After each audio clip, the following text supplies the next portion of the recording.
All right. Makes sense, I think. Okay. So let's actually take out our builder and put him up as a carpenter. There we go. So now we should get... Oh, that's right, because I'm not... I don't have an action to produce resources or to refine resources. Yeah.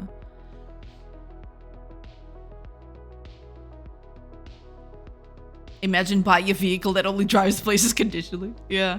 You're so lucky to be spared from the eyesore. They look like PS1 graphics driving around. I mean, don't diss PS1 graphics like that, all right? PS1 graphics are absolutely incredible. don't diss them like that. There's so many in my neighborhood. One of them looks like Rusty. Yikes. The Cybertruck wasn't legalized in Portugal and most of the EU. Got it. Yeah, I believe they can only they can be driven in the UK. Oh, okay. I thought the Cybertruck was made not to work in Portugal. I'm in Canada and people are free to drive the death traps as they please, I guess. Eek. I'm so sorry to hear that, Body. That sounds absolutely terrible. Okay, true. That was disrespectful to PS1 graphics. True. Don't diss the goat. All right. PS1 graphics are amazing. No reason for it. People love their Teslas in Portugal. I mean, I've seen a few of them around. Not a lot, but I have seen a few of them.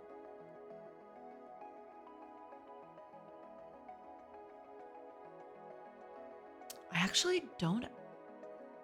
Wait, what is this character assigned to? What does the carpenter do? Give me a second. I'm working on it. Where's the carpenter? What do you do? Oh, so I do have a process resources. Okay. Resources used and resources created. So when...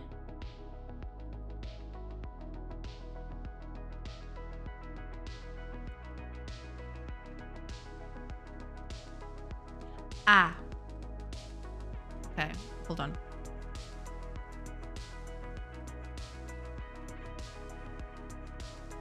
Oh, okay.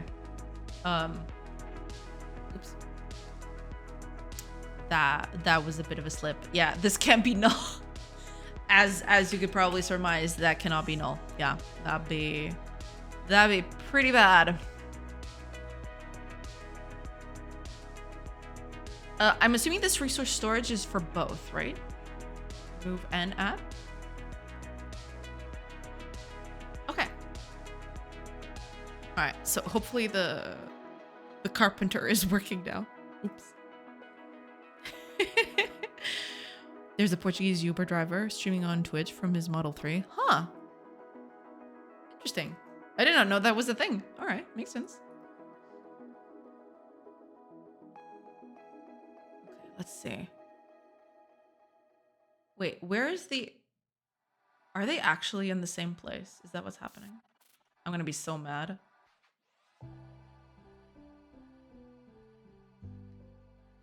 Oh, I have to go to remote. Right. Forgot about that. Location. Yeah. That's one. And that's the second. Okay, they're both in the same place. I need to fix this, actually. I totally forgot to fix this, but you know.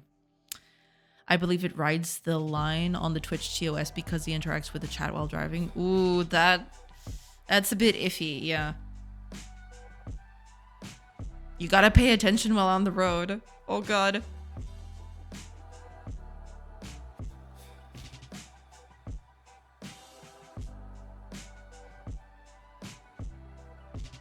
That is a disaster waiting to happen. Hopefully nothing bad happens, of course, but yeah, just a small distraction can be disastrous. Yeah, gotta be careful with that.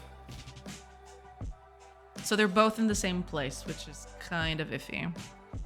I need to fix that, but okay. Well, yeah. He has a clip of an accident. Caused him by looking at the chat. Oh my gosh. Oh god, that just whew.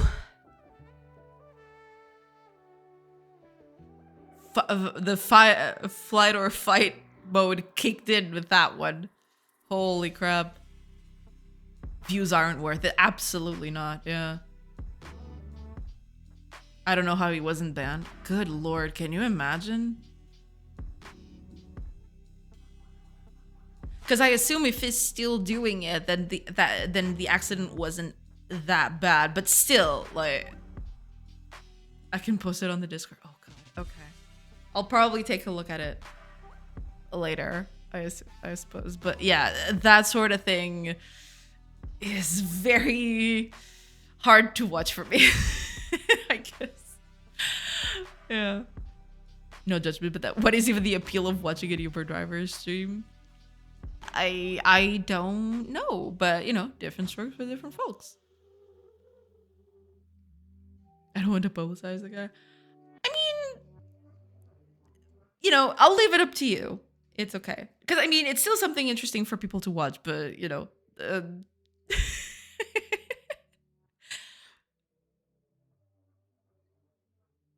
But yeah, it is a bit wild.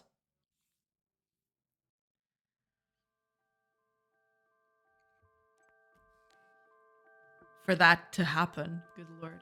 Yeah, but even the slightest distraction can cause accidents. Which, yeah. I can't even imagine looking at chat while driving. That is insane.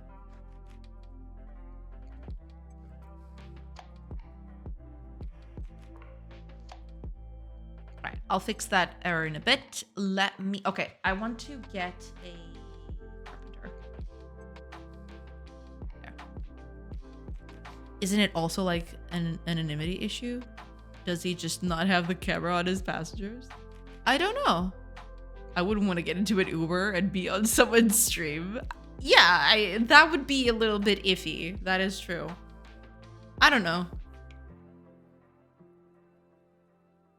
Imagine though, you get into an accident with someone like that, and then you have proof against yourself, right? It's a bit iffy.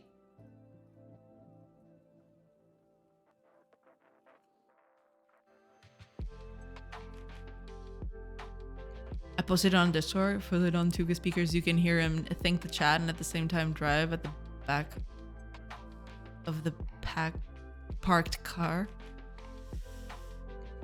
Oh boy. Okay.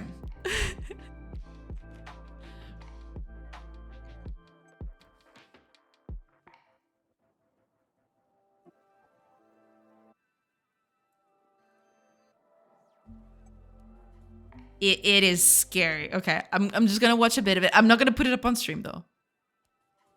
Where did my thing go? Okay, here we go. But I'm not gonna put it up on stream. Just gonna.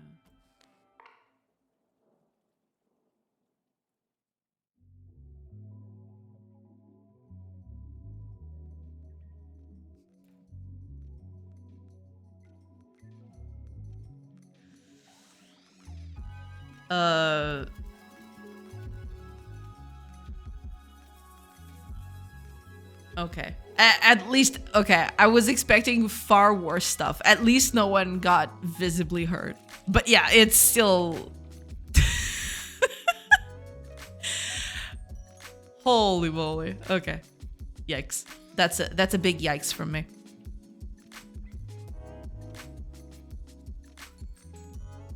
I love the guy who gets out and gestures. He's like, we weren't even moving. Yeah, they were just chilling and minding their own business. Deep down, I think what he was trying to do was trying to park them in the next lane. You know, on the other way. Yeah. He only has a front-facing camera, so you can only see the road.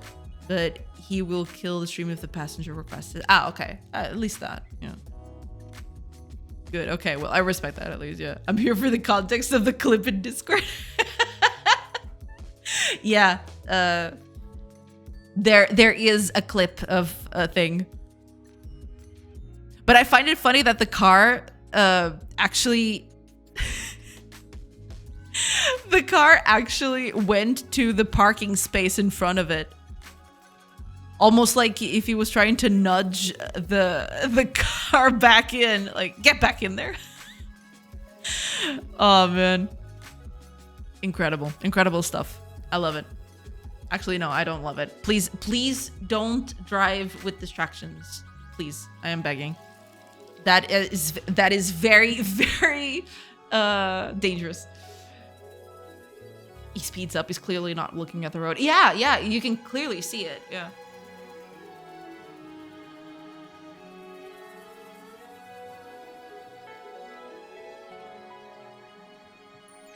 And, you know, thankfully, no one got visibly hurt. It was just a small smooch between the two cars. But, oh man, can you imagine if someone was coming through that and got squished between the two cars? That would have been horrible.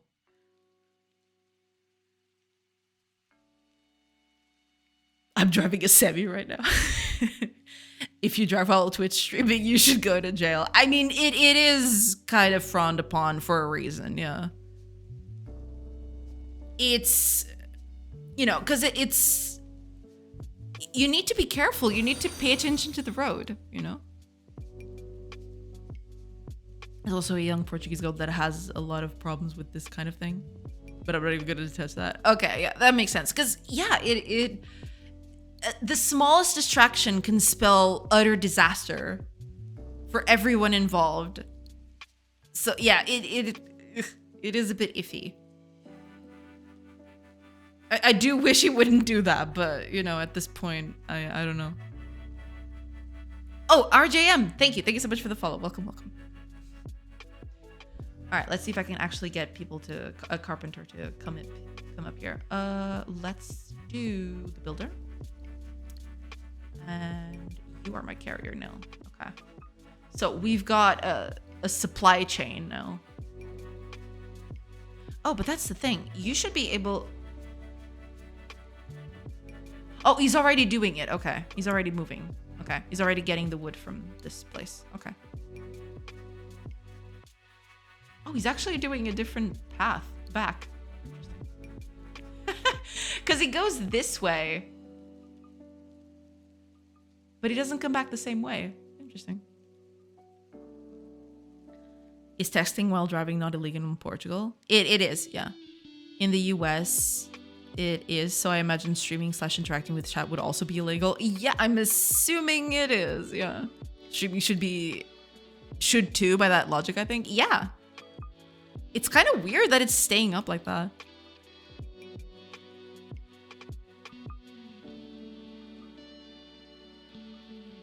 Because it, you know, the slightest, the smallest distraction can spell disaster.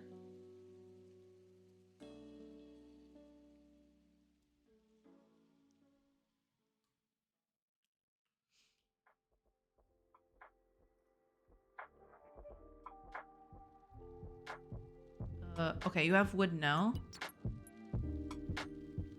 Wait, the wood is actually getting spent. Oh, okay. Wait, oh, now you're carrying wooden tools. So it's actually producing now. It's actually producing wooden tools. Let's go.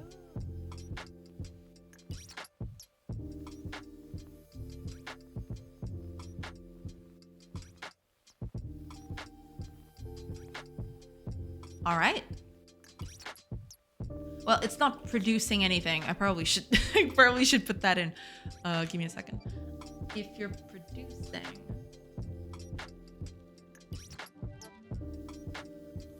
here we go. So if you're producing,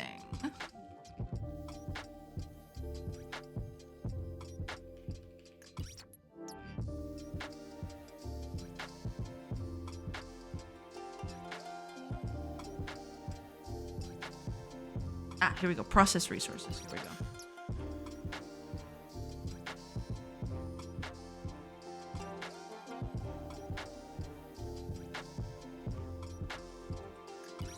Created. That's what we want. Want to list that in. All right, let's see.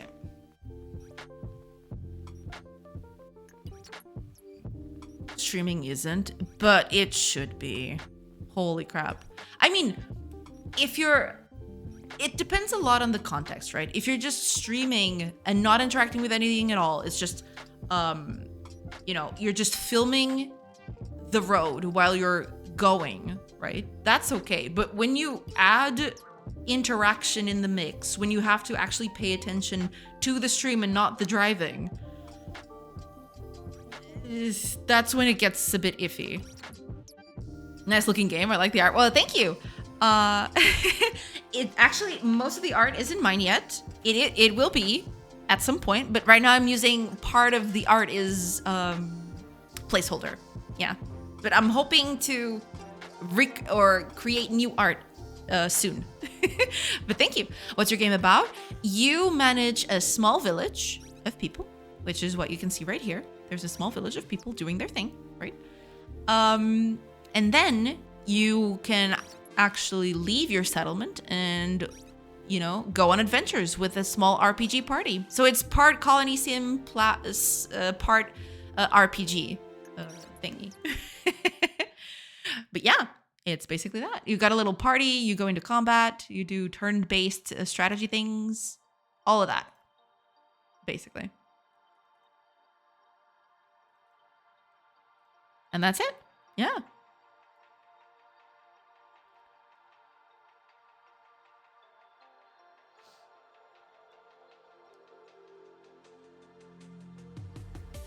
Interacting with the chat and manipulating your phone is what's illegal and prohibited by the Twitch TOS. Yeah, okay. So it is prohibited by the Twitch TOS, I mean. Interesting. But then again, a Tesla is just a big screen on the inside. Got it. Ugh. Yeah, okay. I see where the problem stems from now. Autumn Nova, welcome. I love the vibes. Well, thank you. Would it be all right if I ask a game dev question? Absolutely. Ask away. Another streamer that I follow that streams her car travels, she films the road and turns on text to speech, so she never looks at the phone. She just talks like she's on a call with the loudspeaker. Well, yeah, I mean, in that case, so long as you don't stop paying attention to the road, that's okay. But that's the thing. The smallest distraction of not looking at the road can spell disaster. That's the biggest fear, right?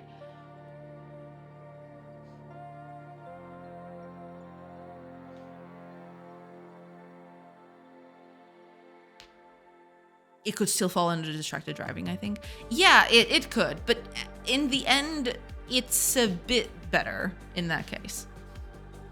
Because at least you're still paying attention to the road, hopefully.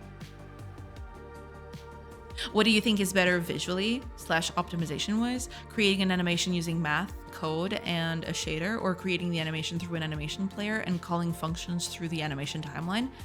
That would depend a lot on what you're doing. So here's what I mean. In terms of better in terms of visuals, optimization, I don't think that's an optimization issue, so to speak. So I wouldn't even consider optimization in that regard. But in terms of visuals, that will depend largely on your art style, I think. For example, if it's a pixel art sprite that you want to animate, right? Doing it by math, code, and shaders might look okay, but it will never look like an actual artist did it, right? Because usually, and I say this usually, right? Because you could do a lot of work to mimic that. You will tell that it's being done mathematically instead of, because the movements, the timings, everything like that. When you're doing an animation, it usually an animator will take all those into account, right? Whereas with math, it's a lot harder to recreate that. But if you're doing 2D, for example, a 2D skeletal thing, you'll probably want inverse kinematics, IK, right? And in that case, you will have no other option except doing it by math. Yeah. It depends a lot. Yeah. Hello back. Welcome back, Lilo. Tell me what happened since I was gone. Did those colonists drive already? Not driving. No driving. Yeah. Colonists are driving and streaming now. Oh god, no. Usually on these games, the bottleneck is the CPU, depending on how you simulate the world. Yeah, mostly. Yeah. The animation is more just moving, rotating, and squashing, stretching, rather than full animations. Ah, so it's kind of like a blob. Is that it? In that case, physics animations might actually be a better way of doing it, because if you're doing like a physics simulated body, for example, in that case, that falls a lot under the umbrella of interacting with the world. So inverse kinematics, the body interacting with world collisions and stuff like that. In that case, yeah, doing it by math is probably going to be the best bet you'll have. Otherwise, it'll look kind of stiff. Or you'd need a bajillion animations to recreate that. So at that point, you might as well just do it by code. Yeah. Artists give it extra finesse. Yeah, yeah. Thanks for the stream, Manusha. See you tomorrow. See you tomorrow next. Thank you. Thank you so much for being here. Thank you. Thank you. I see. Thank you so much. Hopefully that helps. Yeah. When you guys say it mathematically, are you talking about things like Unity's mechanism?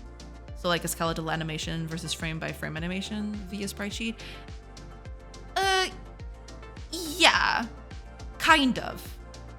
It depends on the what's the word? On the setup. Because in this case, what it means is through IK and stuff like that, right? There's, you need to run the animation through kind of like a procedural system.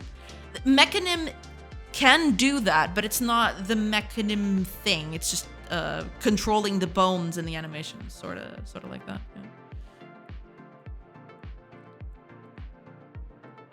Yeah, but because you can do animations without a skeleton sometimes. You can do animations mathematically without a skeleton. It very much depends. It's very broad. Sorry, only dev and Unity. That's okay. That's okay. Don't worry about it. Way too complex. I'm talking about a 2D sprite and trying to make it look like it's hovering by wobbling it a bit. Ah, okay. Well, in that case, yeah, depending on how you do it, in that case, you'll probably need some sort of math to it. Yeah. I miss Nex. Yeah. Nex is... He's gone now. He's only coming back tomorrow. I'm sorry, Kago. It really helps. Okay. I'm glad. Okay. It can get very complex, it seems. Yeah, because depending on, for example, a game like, I don't know if any one of you know Jish, right? Let me see if I can find a... Jish, I think, was the game, if I remember correctly, Jish was the game worked on by... oh man, what is his name? It's... I am totally blanking out right now. Are you kidding me? Look it up. Edmund Macmillan. Oh god. Okay, yeah. Jish was the game that Edmund Macmillan, the guy from Binding of Isaac, Super Meat Boy, etc. That was the game he was working on before that. And in that game, you are literally a blob. Oh, it's actually on Steam. Okay. You are literally a blob walking around the world, right? In that case, you do need some sort of physical simulation here. For the animations, I mean.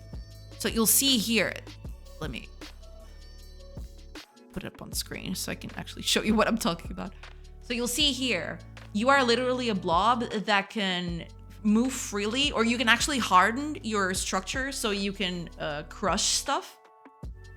And in this case, there is, if I remember correctly, there is a bit of skeletal animation working on here, or it's just like a blob thing.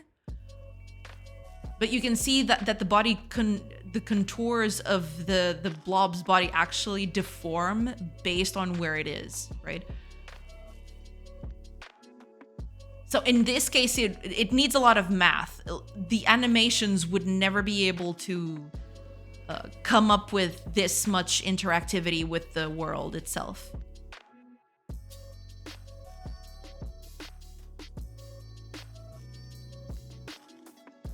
But yeah, that's there's a lot of ways to do animations. Depending on your game, you'll need you could also do a mix of things. It's complicated. Depends a lot on what you're trying to do, basically. But yeah. See, you can get extremely flowy, so you can jump through passages and stuff, which is what was happening there. You can't do it normally. You actually have to go into a state that allows you to go through narrow crawl spaces like that. But yeah, depending on what you want to do, you can do a mix, you can do just one thing, but it depends a lot on what kind of game you're working on, basically.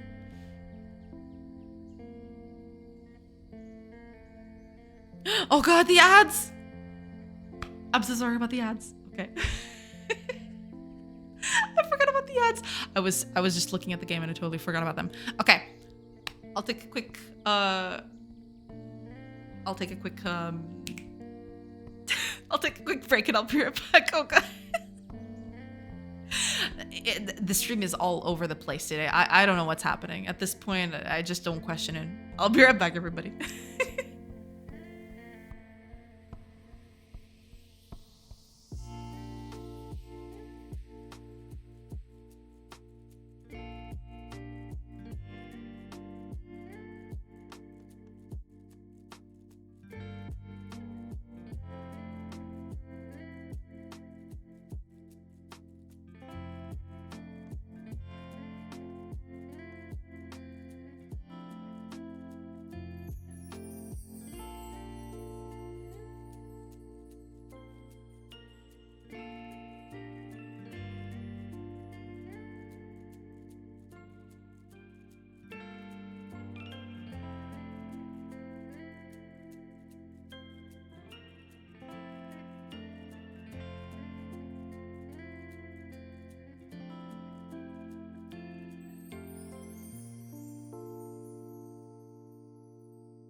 Hey everyone. So sorry about that. I totally I totally forgot that the ads were coming up. Or I didn't even see. I didn't even realize that the ads were coming up. And yeah, I just kept my mouth running through the ads a little bit. Sorry about that.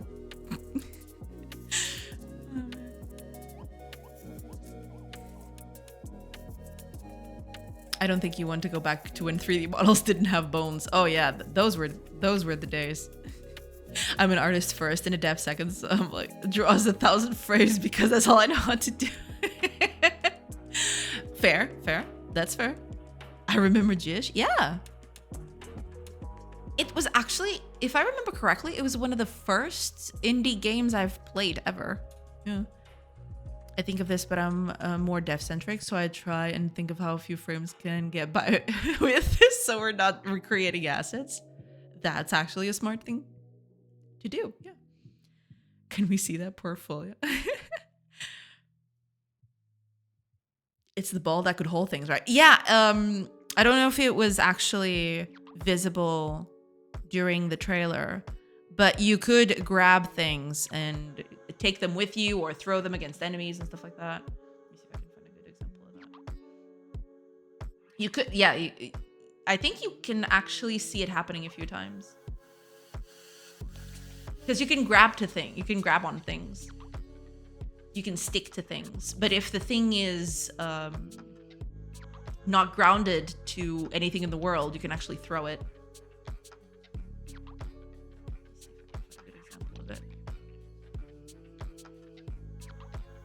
It happens here. You see that cube? Yeah, you see that cube? It was being grabbed for a little bit there. Yeah. Happens right here. You can see it's trying to lift the cube. It drops it straight away, but you can actually grab and release stuff. Yeah.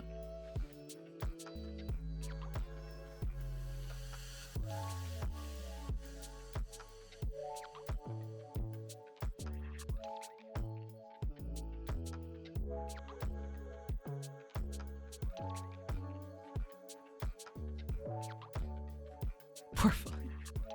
That's fair, to be honest. I'm curious what kinds of workarounds can be implemented now. Yeah. I mean, there's a lot of stuff that you can do with animations. Yeah. What a disrespectful break. Cut her off mid-sentence. I am so sorry. It totally went off. Yeah. Sorry about that. Oopsie. Oh, man.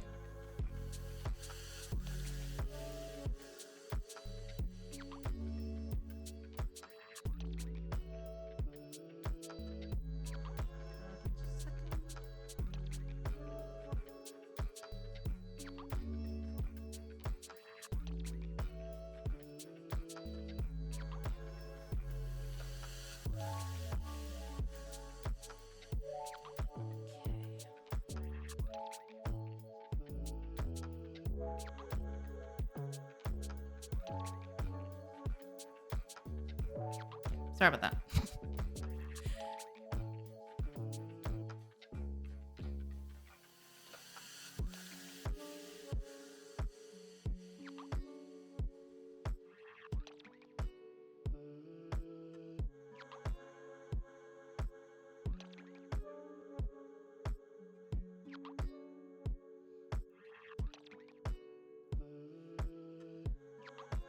It greatly depends if you're talking pixel art or not, 2D or 3D. Yeah, it has a lot of stuff going on with that. Yeah. Reminds me of Rain World. I have yet to play that one. Have you seen the BDS for that game? BDS?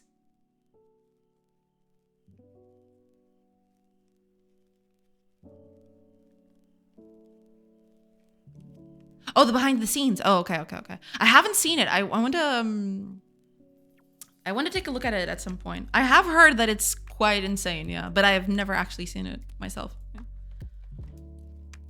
I mean, the game I'm doing now is pretty visually heavy, reliant, so I don't mind doing frame by frame, but I think in future projects, I'd want to try some art resource saving techniques. Yeah, those can sometimes help quite a bit, yeah. I really only know how to do skeletal animation or frame by frame, so I'm fascinated by code base. Ads, please. Yeah, I know. Hi, I'm Magnus. Welcome, welcome. How is the beautiful lady doing today? Doing good. Hopefully you're doing good too. Welcome, welcome. Yeah. I'm coding my entire stream overlay in Godot to try and make it as interactive as possible. Ah, very cool. Very cool. I do wish I had time to do that myself. Yeah. But, you know, don't have time for everything, unfortunately. Like this animation. Yeah.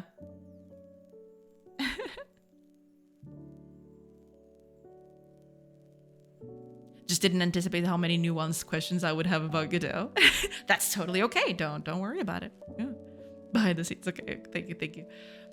There's an archive of it. Oh my gosh. They have like 80 parallax layers to give the illusion of depth. Really? Holy crap. That's a lot of parallax layers. What the hell? Time to pixel a day's pride. You do you. Yeah. Go pixel that eye sprite. Go pixel an eye sprite. Absolutely. Good luck with that.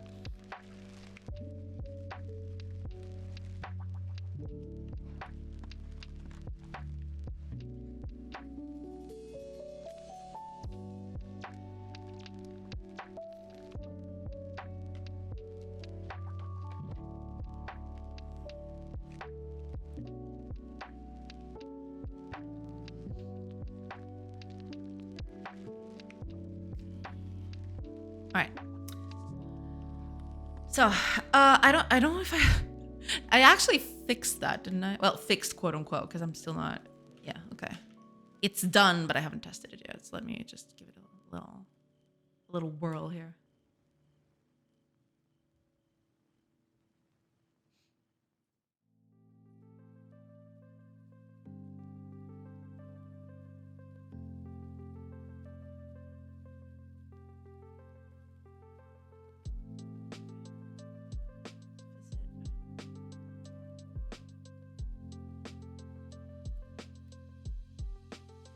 If you ever have the chance, give it a skim through. It's very interesting to see how they went about certain aspects of developing their game.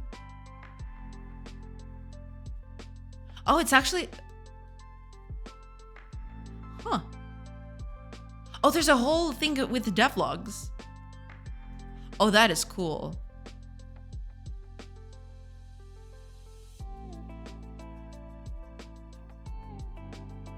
Very cool, very cool. I'll take a look at it, absolutely. I'll actually save this right now so I don't forget to take a look at it. Thank you so much. Thank you so much for the link. It's long. Yeah, it has a bunch of pages here. You can definitely see it up here. Yeah, but it looks very interesting. I love taking a look at stuff like this. So this is actually something that I'd love to take a look at. Yeah.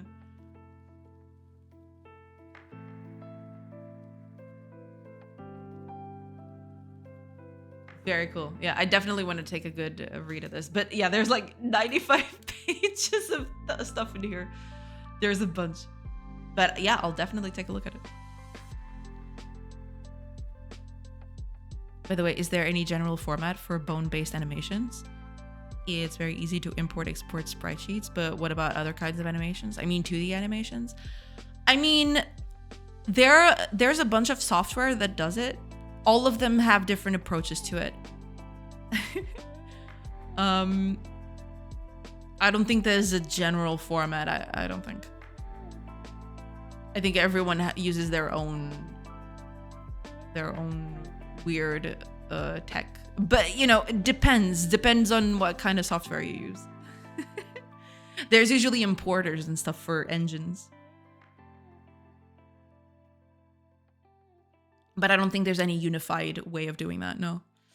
It very much depends on what kind of software you're using.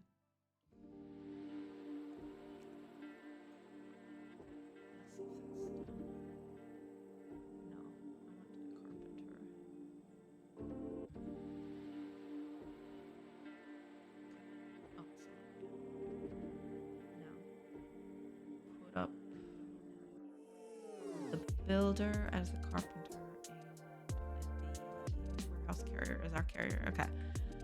Let's see now.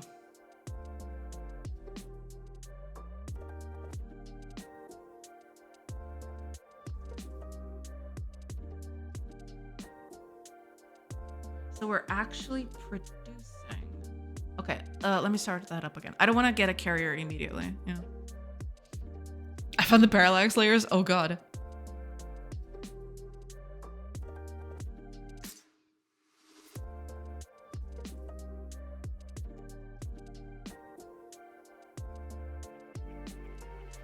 Holy moly.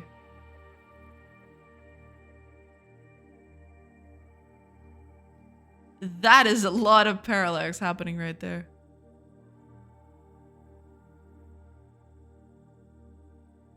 Let me put it up on screen so you guys can see.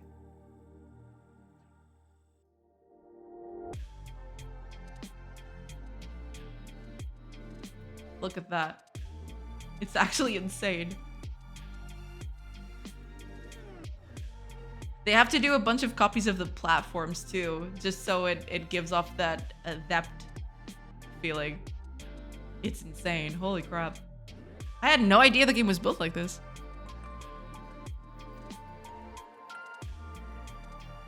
But it looks very flashy, yeah. Nice parallaxing, yeah. Dropped the link to the game I'm currently working on Discord, but it's a different than the current version I'm working on. Let's see. Take a quick look at it. Here we go. Ooh, Space Stranded.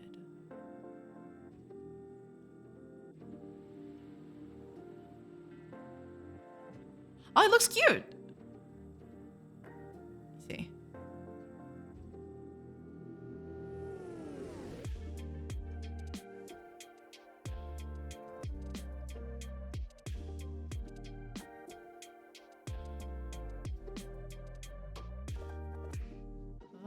Okay, I think I can do it. Just put it up here. Performance is bad in browser. That's okay. That's okay. Don't worry about it.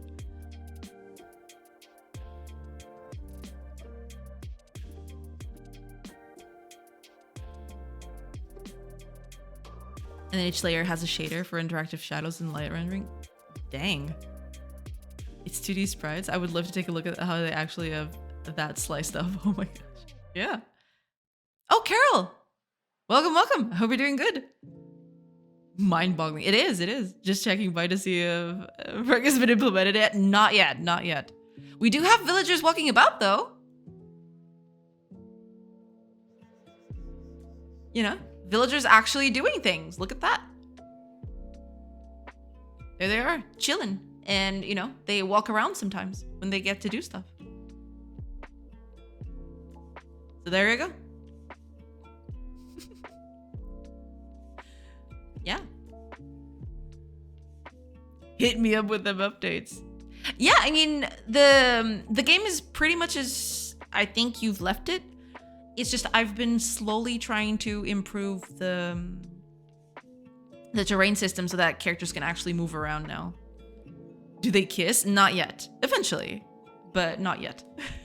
Right now, they're just, you know, they just wiggle about, you know, as they're working. But yeah, so far, not a lot to it, unfortunately. Still needs a bit of added flair to it, but we're working on that. We're working on it. But yeah. Just you know, getting that done. We also, you know, combat is back.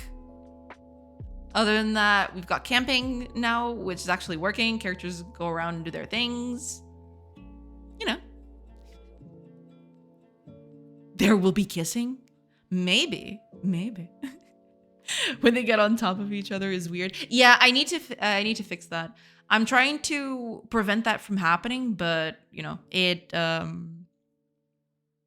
very much depends on what is currently happening. But I am trying to fix that. That's what they kiss. Exactly. Yeah. That they're just kissing each other all the way when they're going about. all the time, all over the place. Don't worry about it. It's cool. You could use a Mutex lock. I do have kind of a lock system, but it's not working correctly. I don't think I'm checking it correctly. I'll have to fix that. But I do have something set up to prevent that from happening. It's just, not working as it should because I'm probably not using it correctly.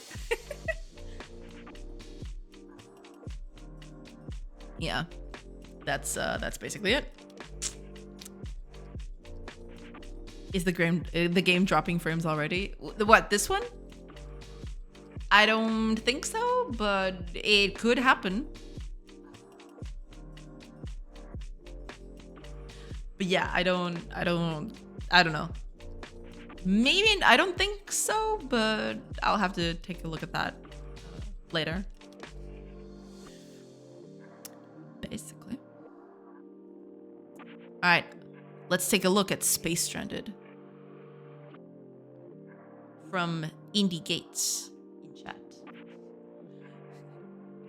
The issue I have with that prevention is that you need to check it for every step and make new paths. My brain don't want to think about it.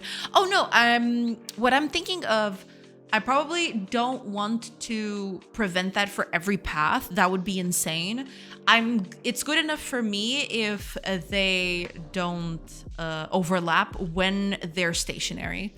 So if this character is working here, it's fine if they overlap while walking, right? If they walk through this character, that's fine for me, but I just don't want them to stop at that location.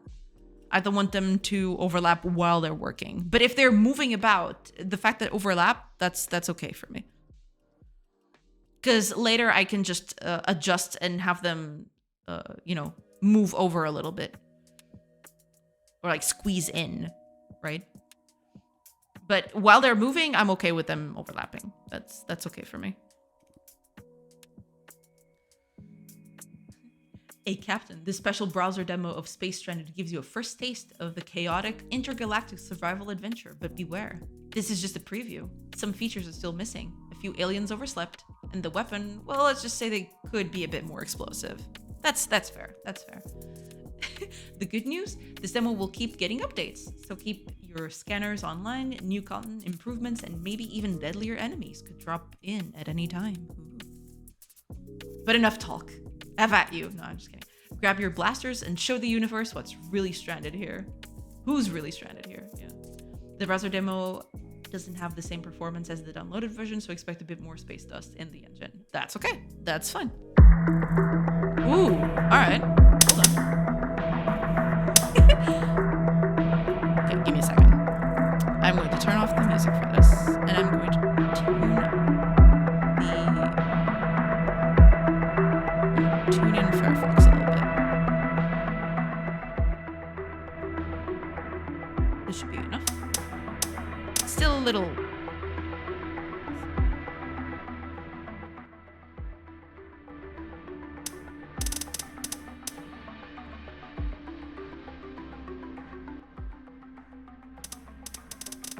This should be good. All right, let's give it a shot. Let's get Space Stranded.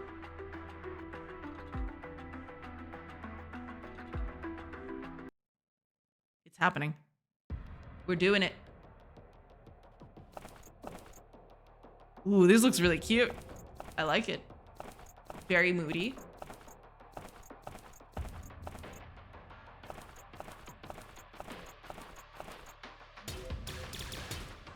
Shooting.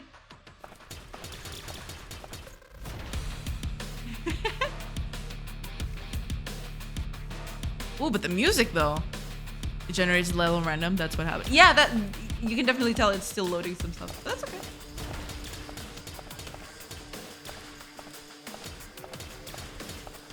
I am terrible at this. So yeah. There you go. Level up.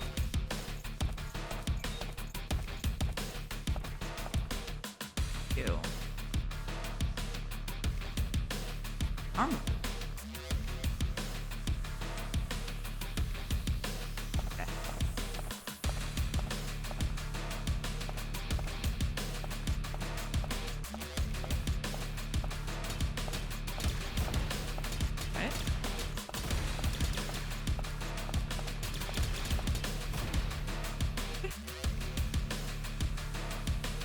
Space and you can dash. Got it. It's doing something. There's a lot of... Okay. There's a lot of stuff here. Speed boost. Take the speed boost. Thank you. I look away for 1 minute and solve it changed so much. True, it's true. It'll never be the same again.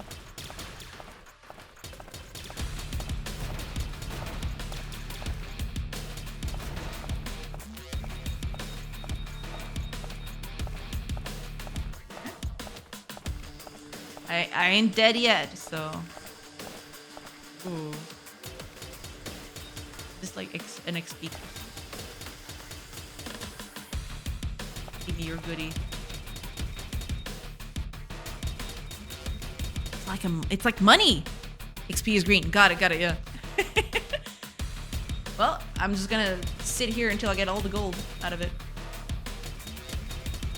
Is this infinite? Oh, it's not.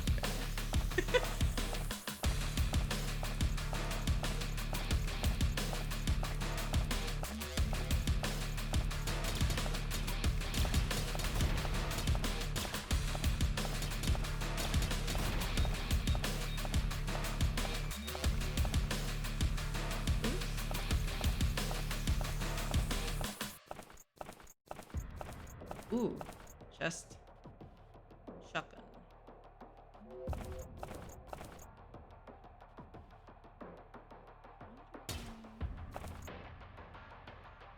Shift? Ah, okay. Ah, there we go. Okay. Oh, okay. Short range, but powerful. Got it. Shotgun. Gotta get up and close with them.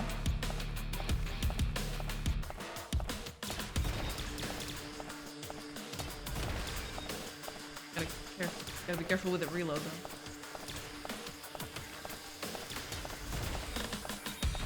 though. It's kind of annoying for the smaller ones, but it's... Gotta use the other one for that. Oh, it must be great for this though.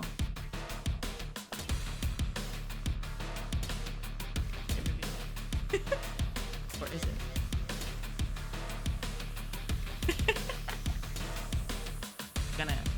I ain't even gonna move. I want to pick it all up at the same time.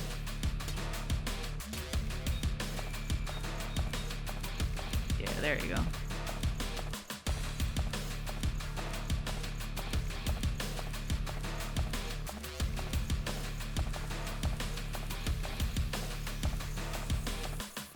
But this looks really nice. It's got the atmosphere nailed down. It looks pretty good.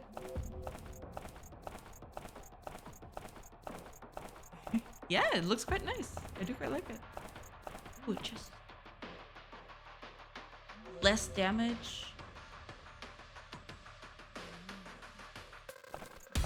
We'll try this. I don't mind dealing less damage if it's a bit more.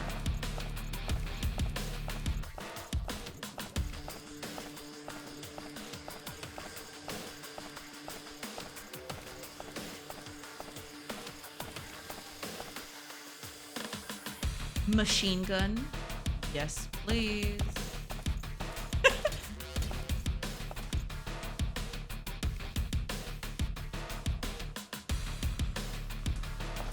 Oh, it's actually...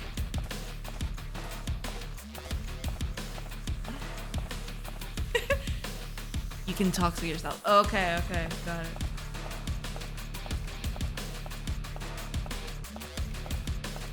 Yeah, I'm pretty low. I think this run's gonna end pretty soon.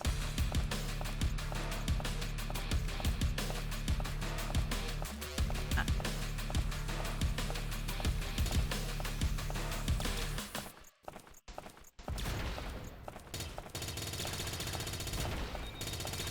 That's what I'm talking about.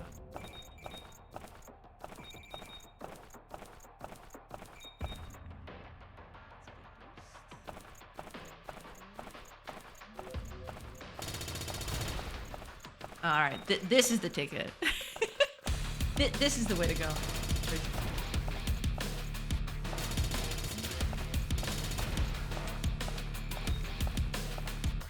There are some bugs, but next version will be fixed. That's fine.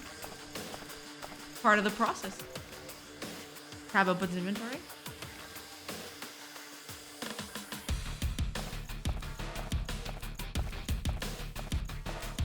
This looks really, really nice. I do quite like it.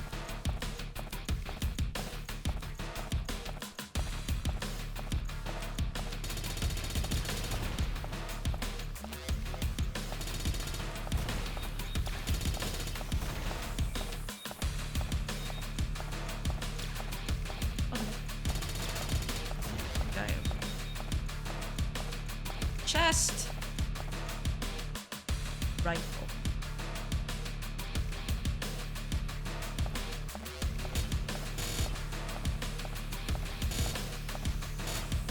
Okay. This one. This one's pretty good. This one's perfect. Deals with large rooms of stuff pretty quickly.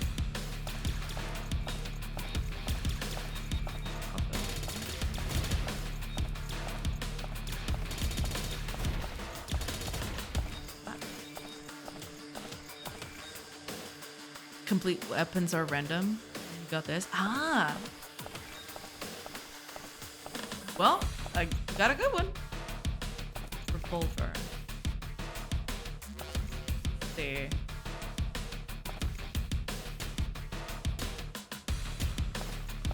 That's cool, but I prefer to spray and pray.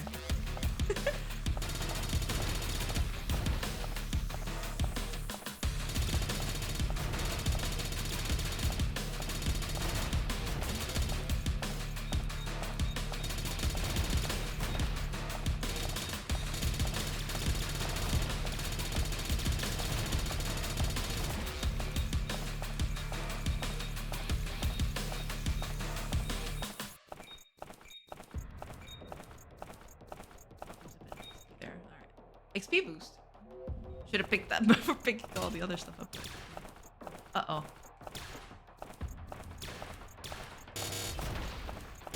This gun is hilarious. I absolutely love it. Ooh. Gold dice.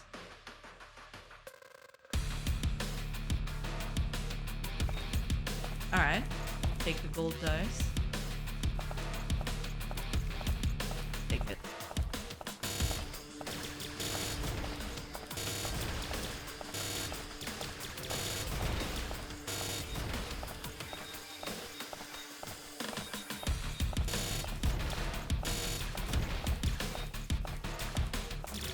Oh, that's a lot of peeps. And I'm out of ammo. We'll take a slow and methodic.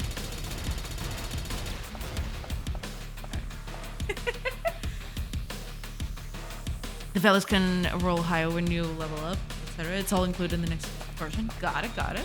Yeah, that's pretty nifty.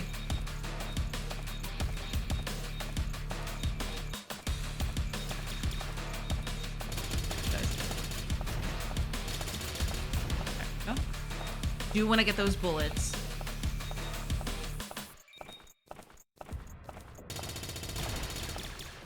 This. Ah! That was on me. I clicked it by mistake.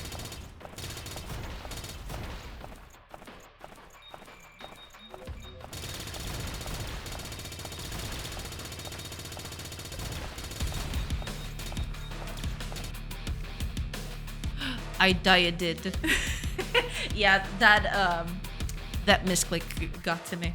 Oh well. But this looks really good. Yeah, it's already pretty complete. Yeah, I do quite like it. It's a whole experience.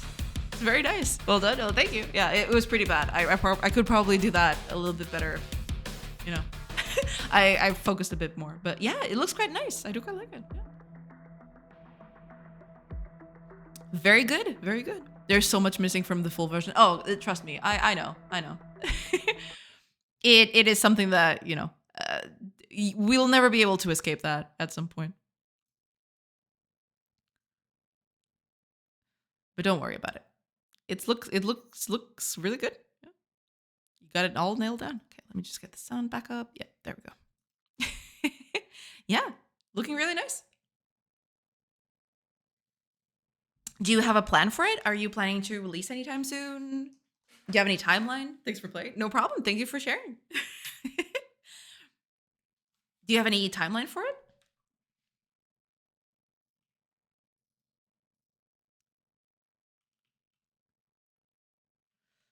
Let me see.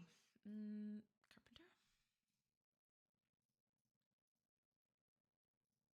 Oh, that's the thing. I need. No, actually, I don't need that.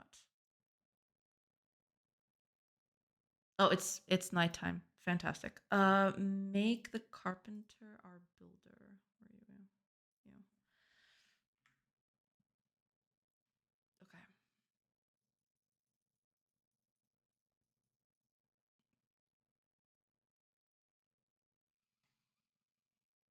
Hmm.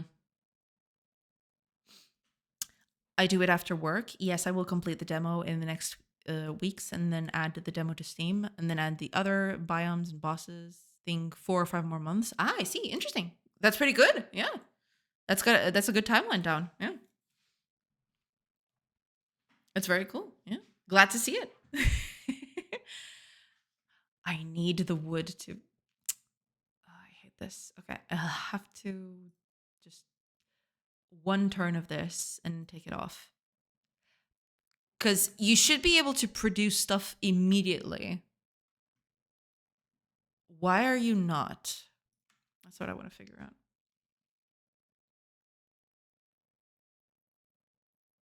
Why are you doing that?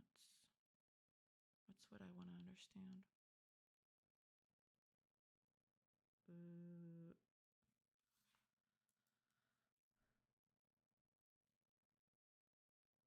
Because you are doing this. So technically, it should say something about that here. Okay, let me just check on something. Where is the carpenter? Where are you at? Carpenter. Resources used, resources created.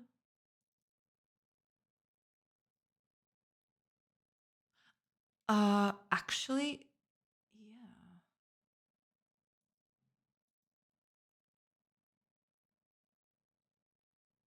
Hmm.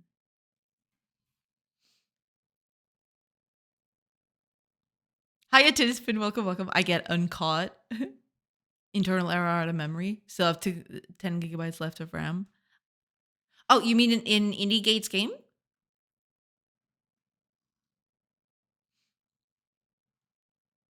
Yeah. Ah, I see, I see. It did have a few stutters. It was probably loading stuff somewhere. Yeah, I did have quite a few stutters at the beginning. Then it went by smoothly, but yeah, at the beginning there were a few stutters in there. Oh, actually, I forgot to turn on the music again. I just remembered. There you go. Sorry about that.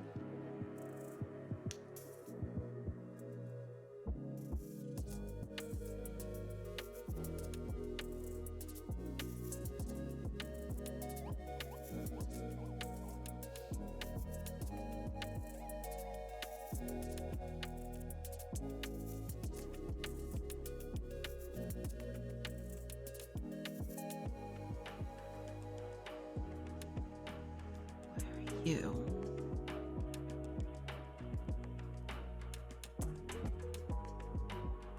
You add all of this, and that's fine. Ah, is it because of the? No, because tools created is always one, no matter what. 5 per one. What? I'm so confused.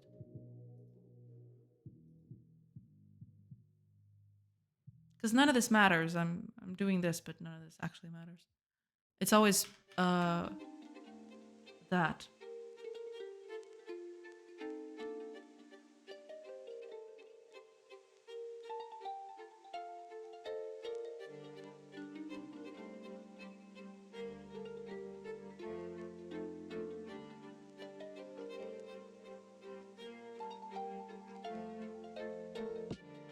Well, now it's because of the hours. Yeah.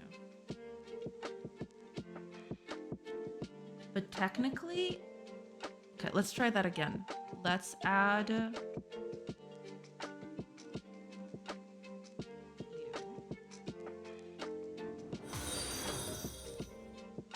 There's 50 of wood in there now. Why are you producing nothing? You should already have the wood in there for you to work with.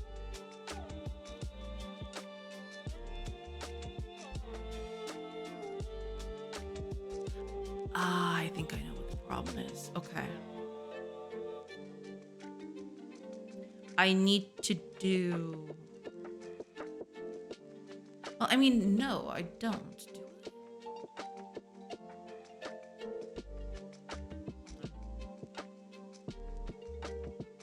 I might have a little problem in this thing right here.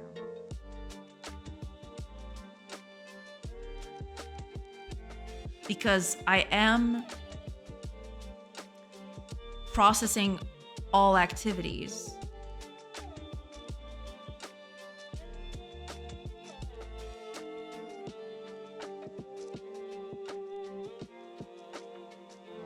But in that case,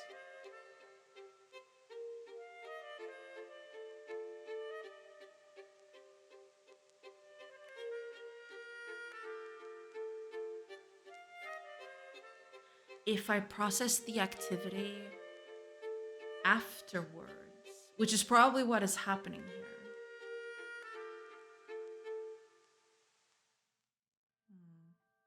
Oh, Embody, thank you. Thank you so much for the follow. I gotta pop off to make lunch, but good luck. Keep working hard. Thanks for chatting in the stream. Absolutely. Thank you so much for being here and have a good lunch. Yeah, thank you. Thank you so much. And thank you for the follow. Yeah, I'll see you some other time. Thank you so much. Works in old de-googled Chromium, crashes Firefox. Probably should put this feedback in Discord instead. Yeah, don't, feel free to do that, yeah. Could be useful.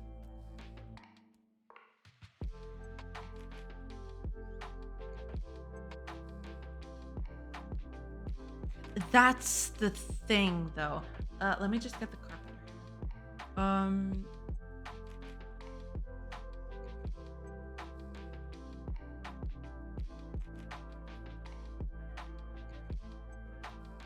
Because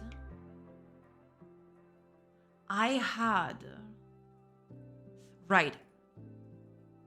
No.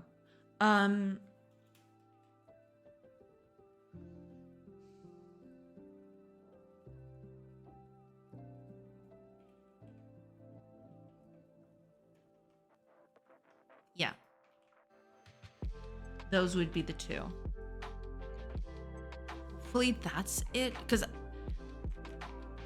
I think what's happening is the carrier is putting the wood in the building. So there's wood here now. Right. But because the character is getting updated before that, so this character is getting updated first. He sees no wood in here. So he does nothing for that hour. But then suddenly another character comes up and puts wood into the building. And this character doesn't see that. So that's what I need to fix. I need to have this character see changes in the building and then produce wood instead, which I believe I made a whole system for this, which is this. So hopefully this will fix the problem.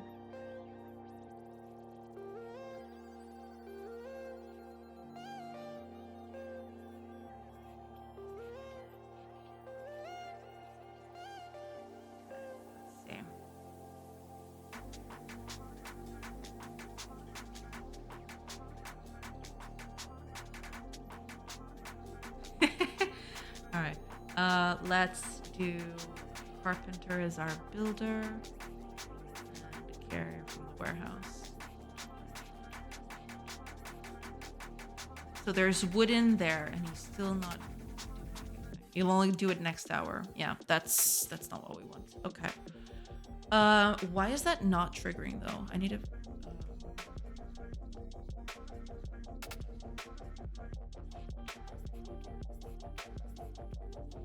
Where is this getting tested, actually?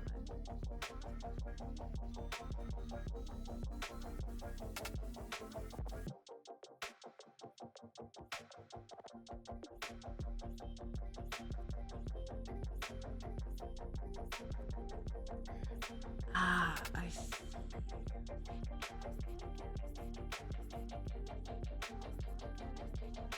Well, yeah, that will need to be changed at some point, but okay.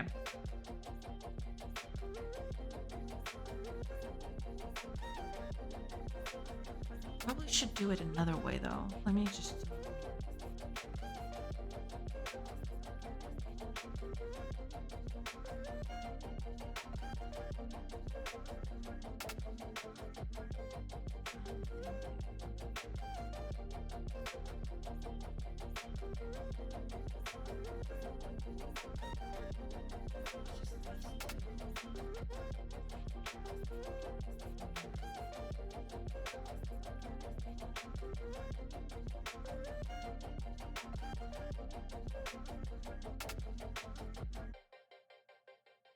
Ah, hold on.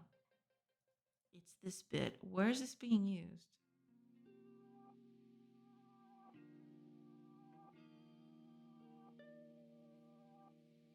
Okay, okay.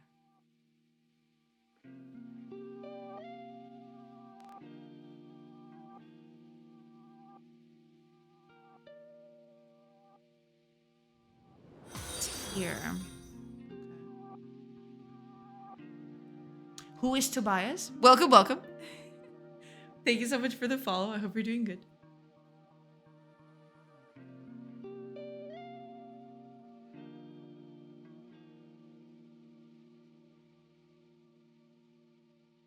Hi, hi. Welcome, welcome.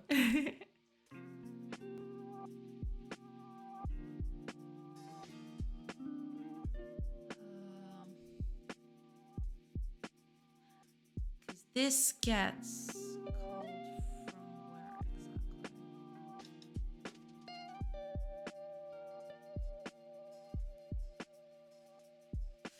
No, this needs to change.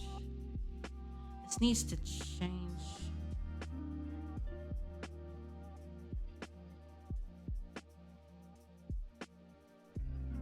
A little bit.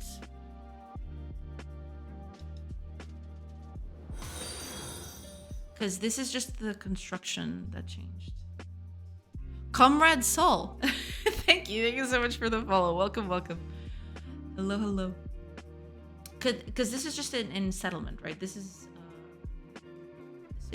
What is this? Oh, this is location manager. Okay. It shouldn't be, though.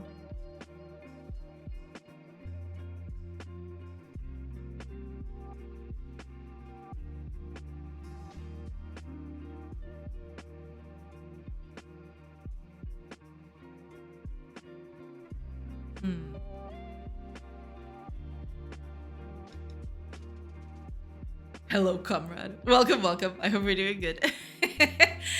Hello, hello, comrade Sol. Welcome, welcome.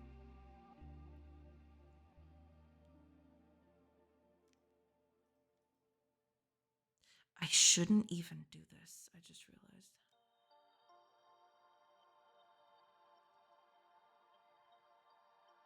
It shouldn't even be here.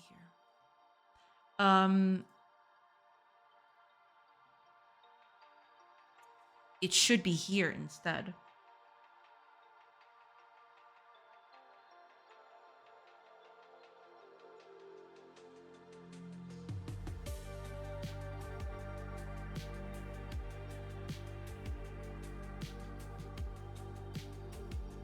Because you process that action. You feed the building with new resources. So that means everyone in that building should have access to them. They don't. Well, they don't know any better. But over here, when you're carrying stuff to that, For example, when you're here, you move to that storage.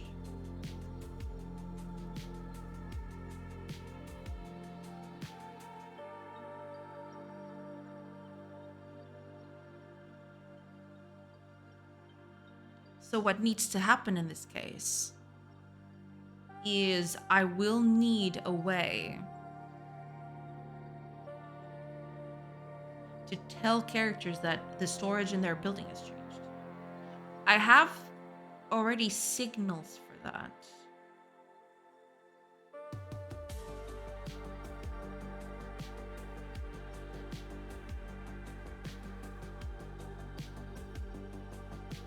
But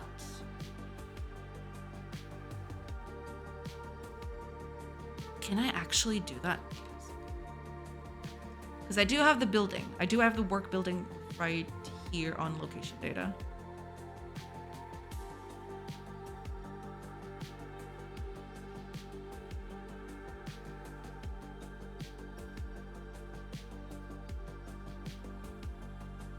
Right. But what I need to do here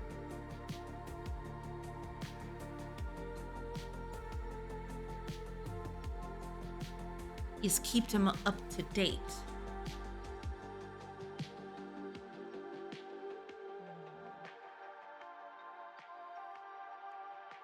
How am I going to do that if not? I'll have to repeat myself quite a bit. So I'm trying to come up with a way for it not to be repeated. Because I want this stuff to get... I could do that. I could just mark the building as left to be processed and then process everything after that.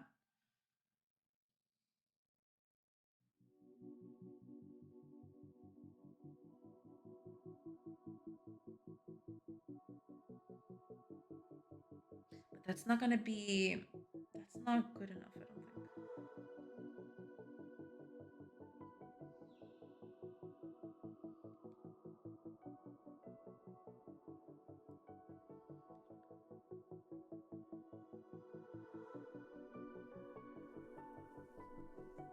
What I would need in this case would be something different.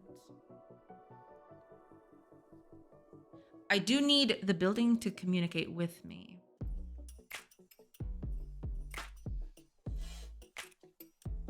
And recalculate based on that.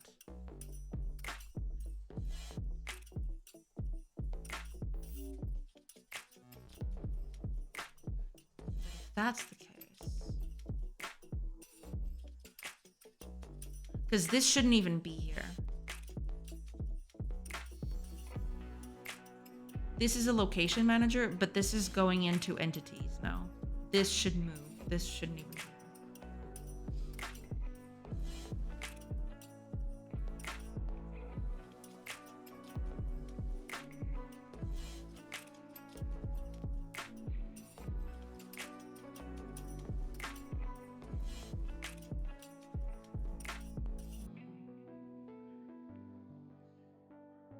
Oh, ads are going to begin in about a minute. I probably need to turn on the lights too. It got quite dark quite fast.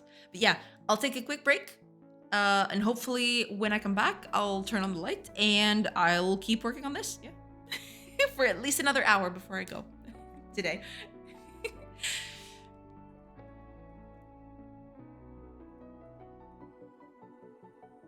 I'll do that in a bit. I'm still trying to think how can I actually do this in a way that isn't recursive. That's the big thing.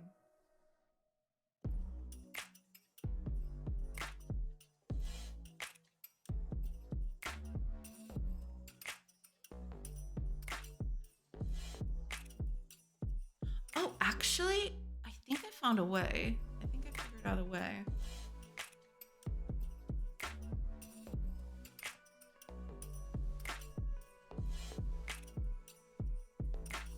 All right, ads are up. I'll take a quick break. I will be back in a few minutes, so don't go anywhere. I'll see you in a bit. Gosh, it's so dark.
Hey everybody, I'm back, and I got light with me this time. You're no longer seeing me in the dark.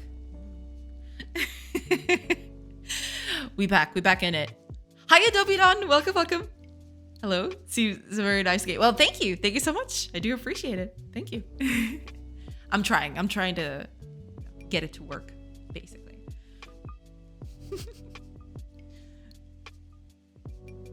So I have been thinking.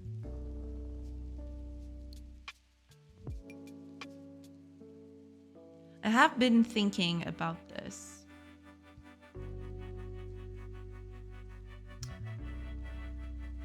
And I think I came up with a solution. Not sure if this is gonna work though. Because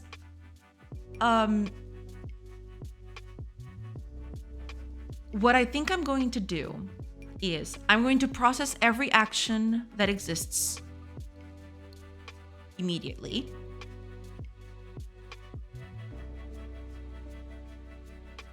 But after that, only after I process every action can I recalculate that action for that person. So here's what's going to happen. If I process that action and, it comes back that it actually has finished, then we set it to null. And then we do another loop through everything.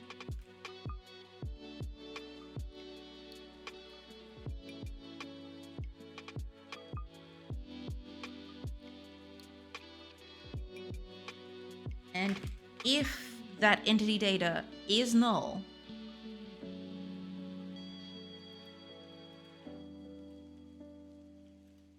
then we recalculate the entity action. If not, we just leave it aside.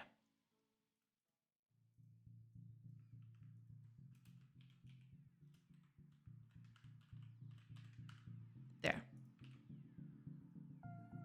So first we apply every action. Then we recalculate for the ones who have finished.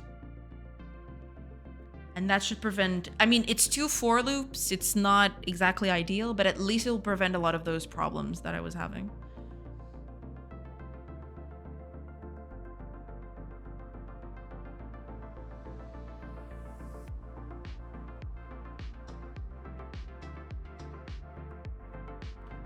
I think this will fix that. Let's take a look. Let's test it out.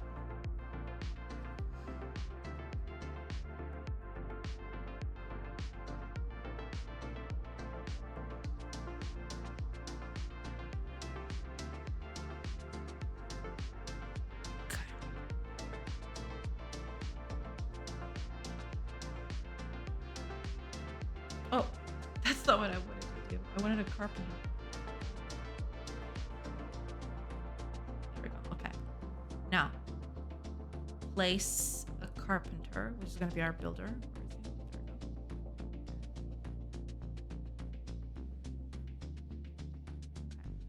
Let's just keep on going. Let's add the warehouse carrier as our new carrier. As soon as we get wood in here,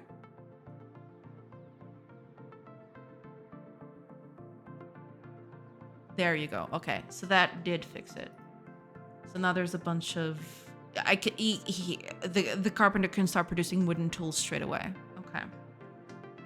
Which is good. This is exactly what we wanted. Yeah.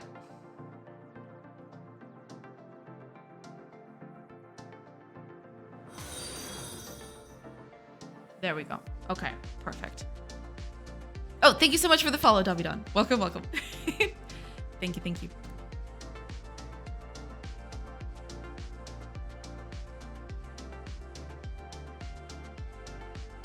Ran out of water. Better refill the mug.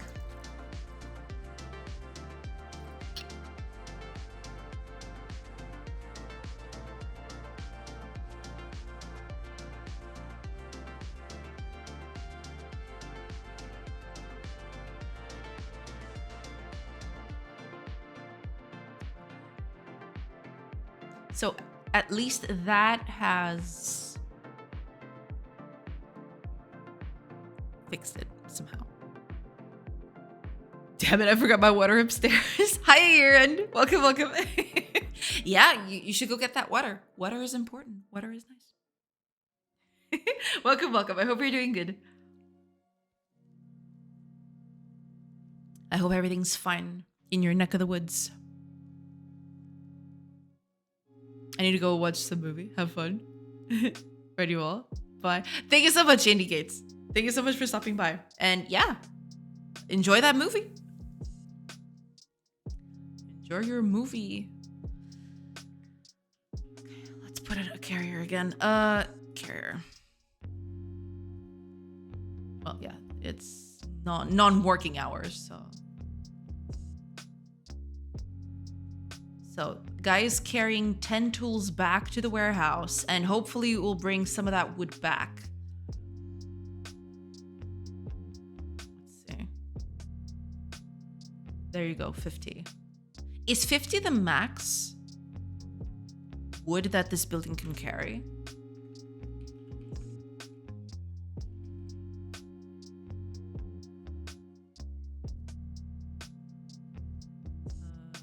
What's the max capacity for this?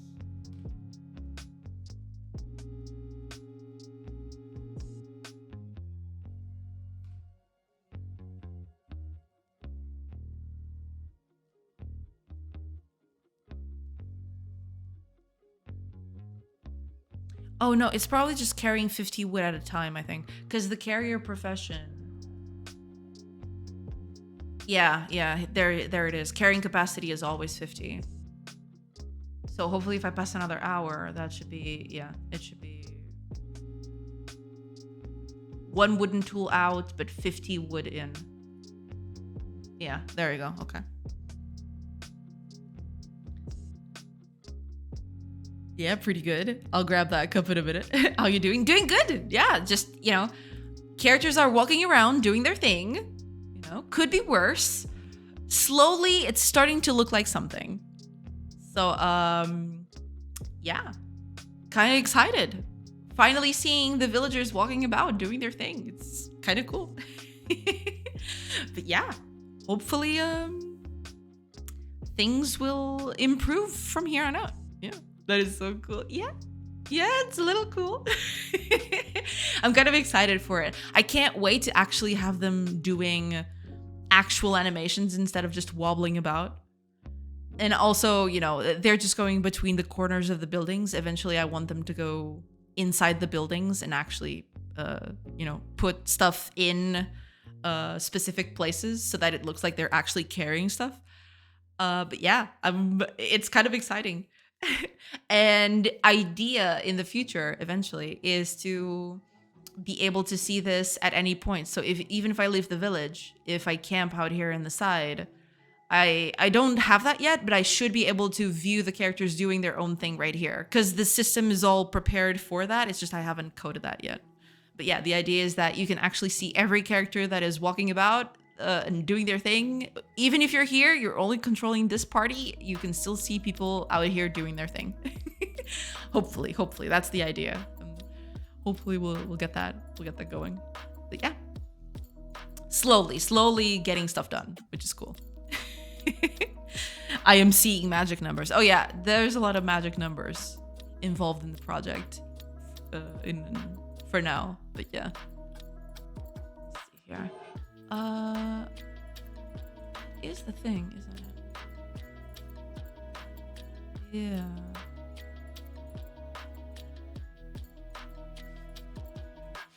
It's kind of funny. Take out the carrier, just so we can. Can you actually produce tools? Oops. Oh, you can. Okay. Yeah, because you spend more wood than you actually get in terms of tools, so yeah. There's a raid. That's okay. I have to reprogram raids now that things are a little different. Yeah. Things are going good.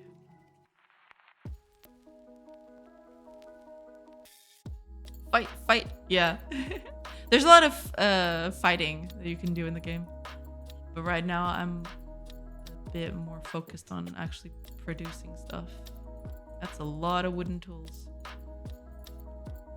Oh yeah, he can't produce anymore because you don't have the resources for it. All right. Yeah, there's a lot of combat. You can actually do combat wherever. There, you know, it's turn-based. It's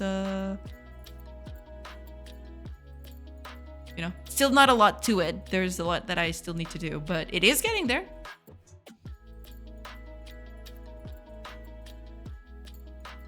And there's the village. That's the thing. The funny thing is the village should still be here. The characters still doing their thing. That's gonna be the funny thing. Is you here fighting for your life, your villagers right next to you, just chilling. That's gonna be the funny bit. You're not supposed to go there. I mean, okay. How are you even marking that? Actually, okay. I need to jot that down because that wasn't supposed to be. I mean, it's fine, but you know, that's life. Yeah, exactly.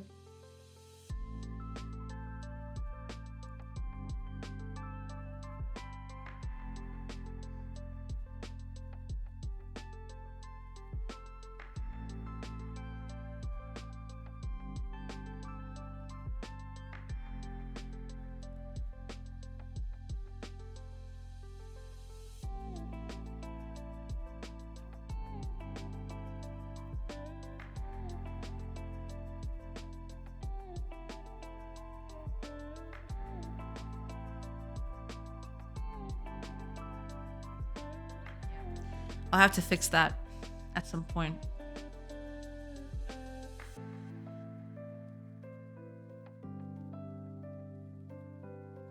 Oh, okay. They were all standing still.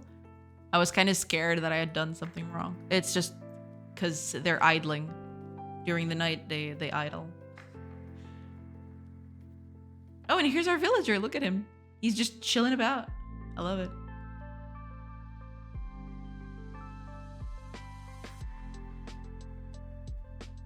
Still no tools because there's no wood, so let's just fill that in. Yeah, he's carrying 40 wooden tools to the warehouse. I mean, he's not because they won't fit. Those tools have been lost to the ages. I need to fix that. Are they going to go to bed? Eventually, yeah.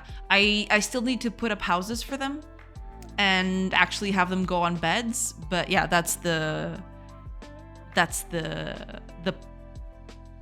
goal. Yeah, eventually they go to bed, they go about, do their own things, you know. Going about their life. During the night, yeah. And during the day they just work. That's life, right? Yeah. Oh, he actually didn't get dressed.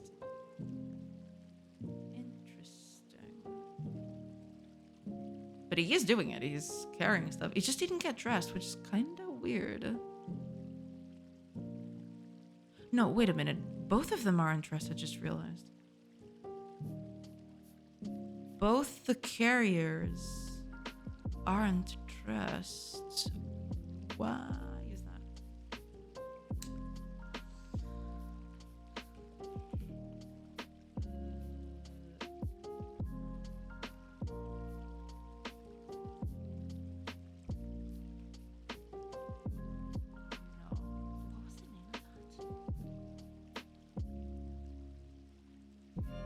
It's context. There we go. No, it's not on context session. It's the context app. What am I doing? Ah, so confusing sometimes.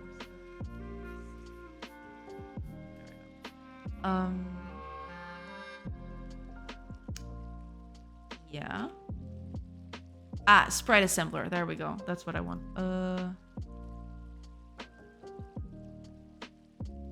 Yeah, but they're not. Are they idling? They shouldn't be.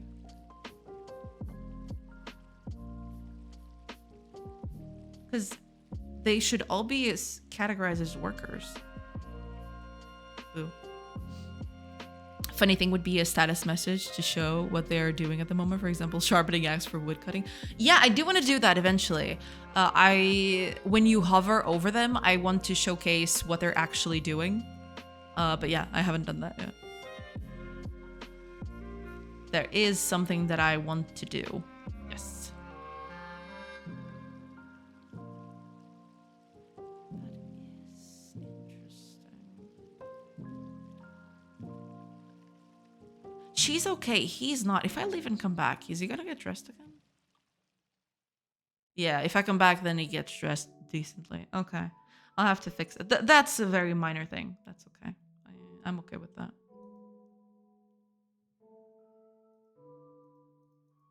Yeah, they're all coming back to their work spots.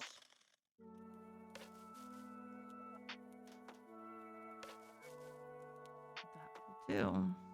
Take out the carrier. So that's the thing. When I assign someone a job, I need to change their appearance. Or maybe what I should do is actually make them change appearance on the go. That'd be interesting. But then it would be kind of iffy. I don't know. I'll have to think about that. They probably won't get dressed specifically for what they're doing. If they'll just use whatever they're dressed with. Because that makes more sense. You can set them up to, equip them for work and stuff, but, that's going to be a different thing. Yes.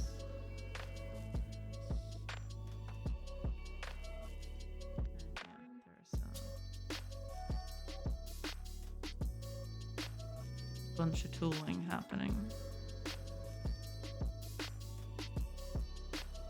Yeah. Okay. Does make sense.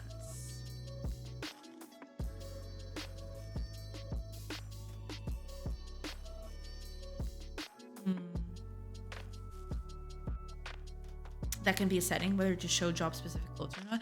I probably will do something like that, yeah, eventually. But right now, I'm not too concerned with it. The visual aspect of it is not... I mean, it is something I'm concerned about, but since these are all temporary sprites, I'm not too bothered by it.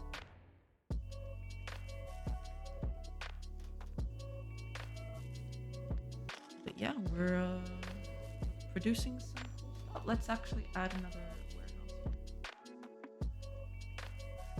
warehouse. Right over there. That's actually gonna screw up the pathfinding so bad. It's so funny.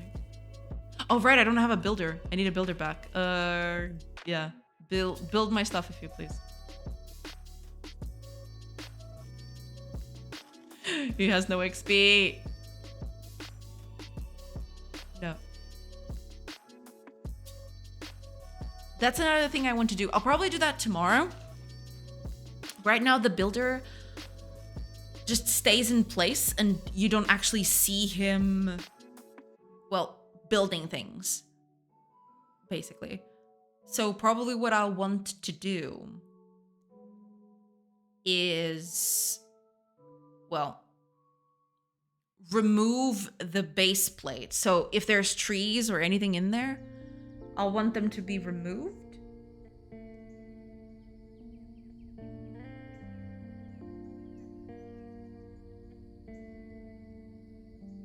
And eventually, then they can start building. Because right now it's just, the building gets plopped into place. Whatever trees are in there get absolutely crushed.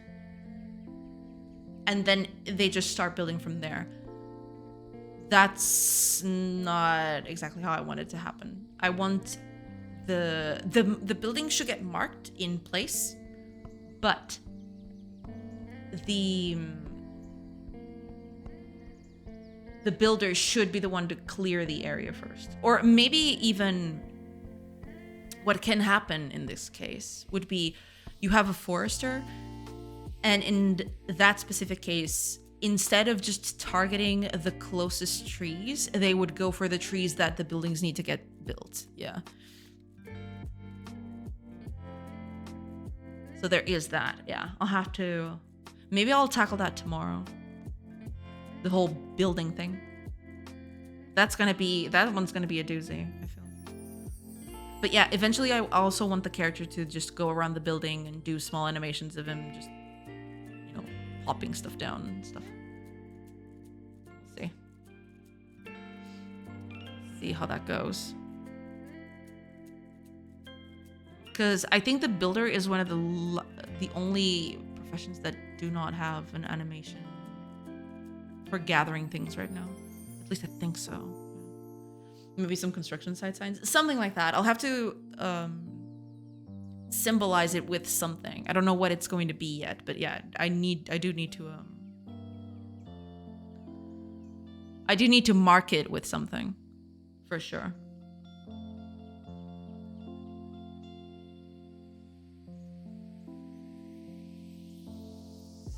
Actually, what am I doing when the character is building something? What am I telling it that's happening? Oh, so I do have an action specific for that. Okay. Well, in that case, I can animate it. Not very well, but I can animate it.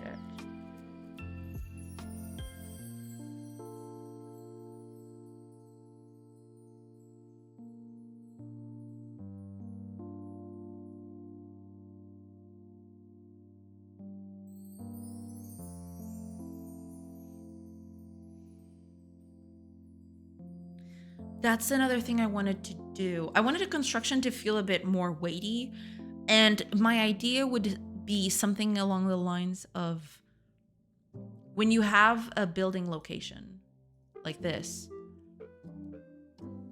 I want either carriers or builders to, or, gatherers even. So gatherers would clear the area first of, trees and stuff like that.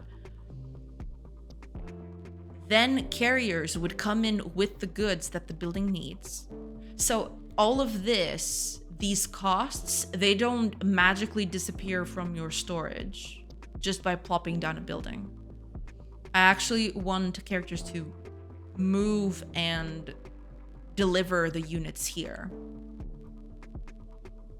Only after all of that happens do builders get to start building the building.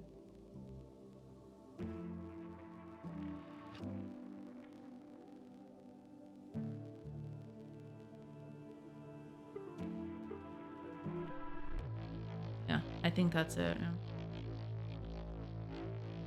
That would be really realistic and cool to watch. Yeah, I'm hoping that I can do that.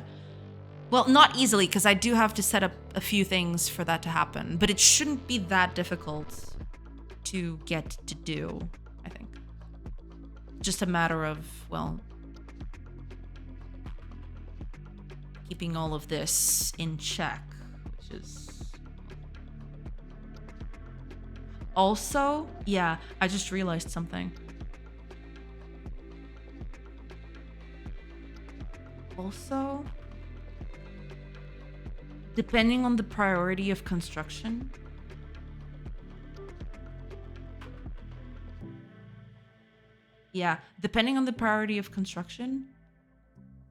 they should cut the trees in certain places first. That would be the key here. Queuing actions, maybe, aside from their primary jobs.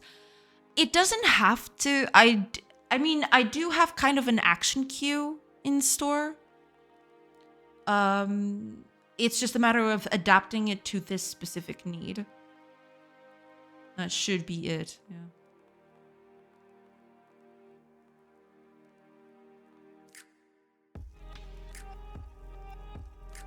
So, yeah, I think that's what I'm gonna do.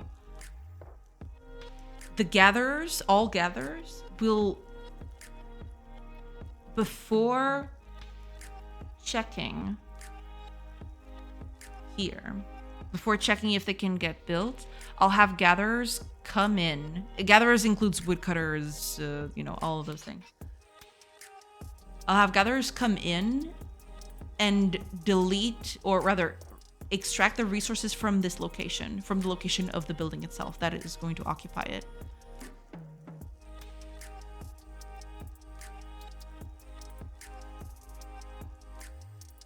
Makes workers smarter, to say. Yeah, that's what I'm hoping.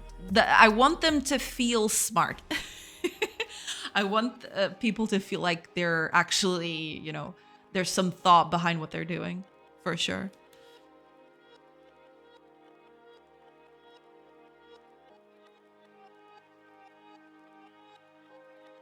But yeah, I'll defer that for tomorrow, or at least try to start doing that, because I've just realized that there are some things that are going to be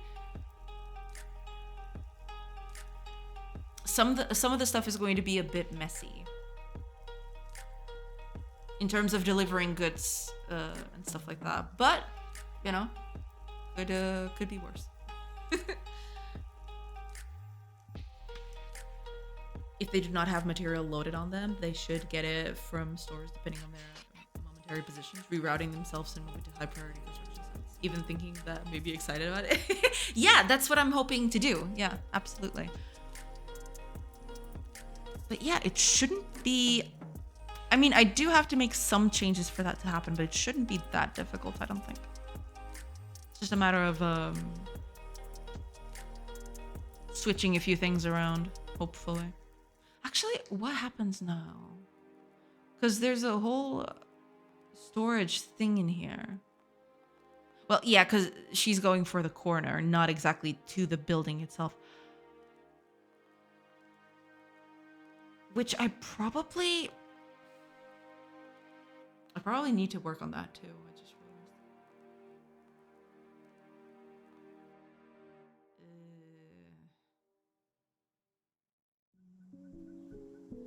Yeah. I'll have to think about this. But yeah, that should be good enough. Give me just a minute, everybody. I'll be right back.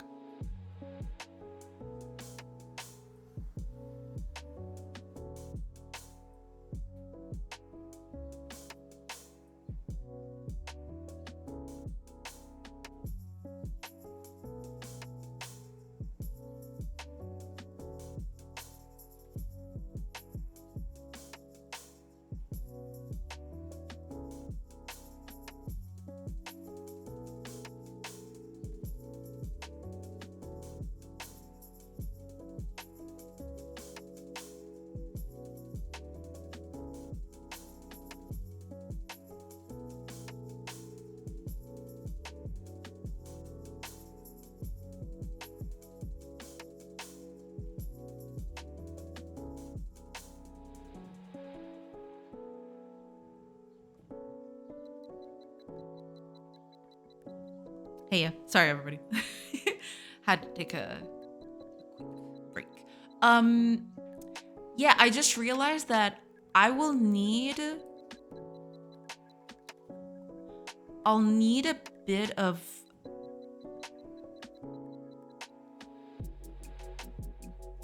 Well, what's the word for it? I need to reserve space on things. On storage, basically.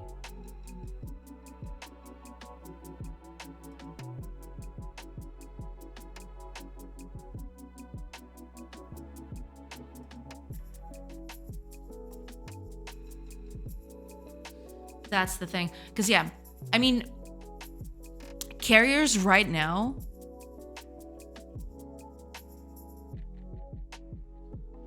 they deliver goods even though the storage is full.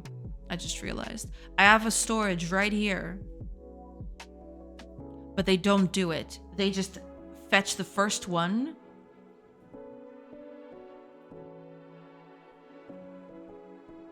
Okay, let's try and fix that. That's gonna be our last fix for today. Let's go to the carry items thing. No, not this. I want to go to the actual profession. Carrier. Now, that's the thing. I need to see if the storage is full.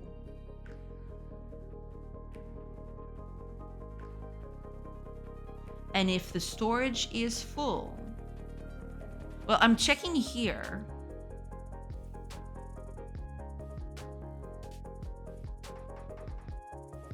But this is if you're the main guy. Check something. Yeah, here we go.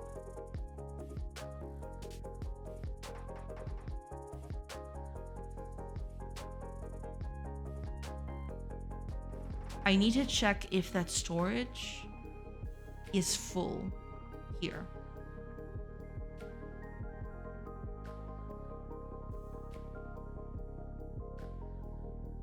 So if it is full, we don't want to do anything.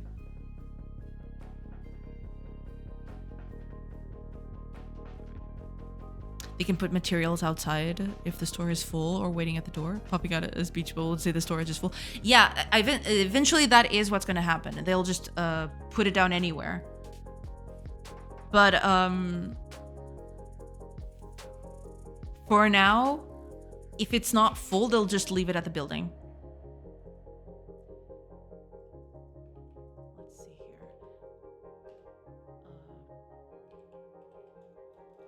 Do I have, I think, storage.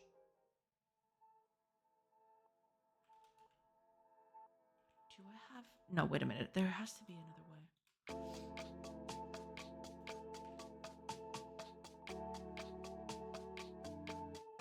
Is there not a way? Because I do remember having a way to check if the storage is full.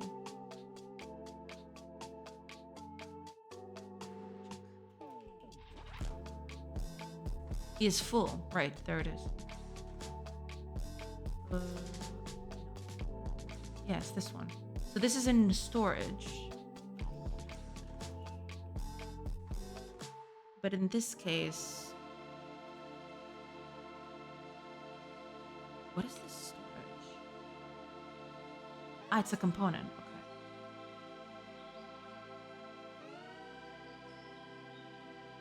Capacity logic. But there is no storage in the thing. Wait a minute.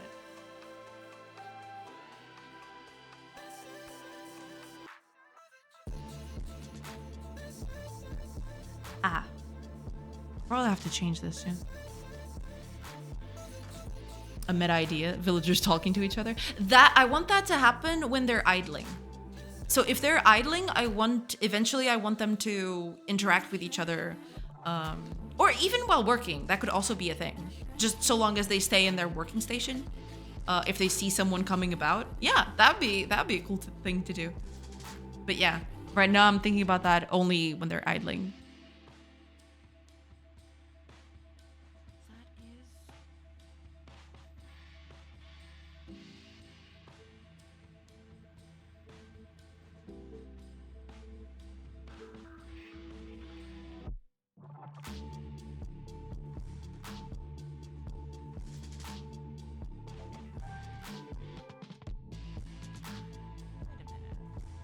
I am doing this.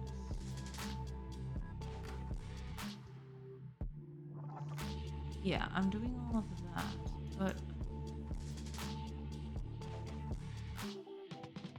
where is the storage?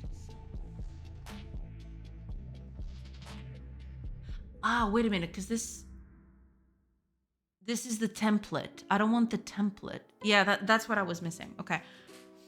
No, I don't want the template. I want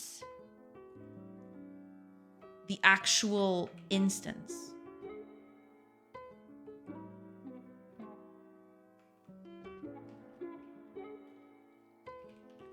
Storage is full. There we go. If it's full, I want continue. There you go. Okay.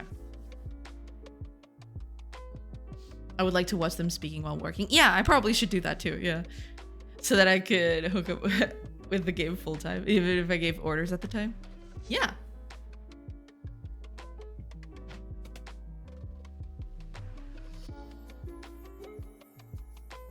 That'd be interesting for sure. I definitely want to add that in at some point.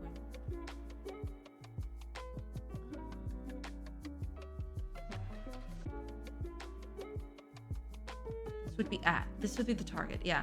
If the target storage is full, then we don't do anything. Is that enough? I don't know if I need other kinds of checks. But let's see. We'll see. Let's visit. Okay. Store is pretty empty, but we're gonna build another one right here. Okay. But eventually they'll just keep adding that in So this should get filled at some point. Actually, let's add another carrier here just so that it's faster. I mean, it's not going to be faster because they already carry everything anyway. It's just that they're producing very little. That's a few hours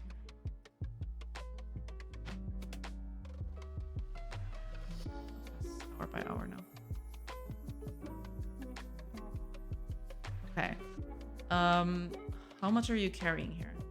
14. So that should still, yeah. Woo, that was pretty close. Okay. In that case, technically it's not full yet, so I do need to be careful with that. It doesn't fit everything, which kind of sucks. But yeah. So in the next delivery, it should deliver that. And now because this thing is full, yeah, she's actually going here instead. Okay, so there is that. So now it starts filling up that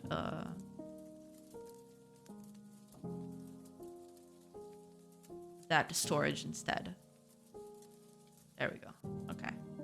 So there is that, but problem is that middle delivery, it doesn't have space for everything that she has. So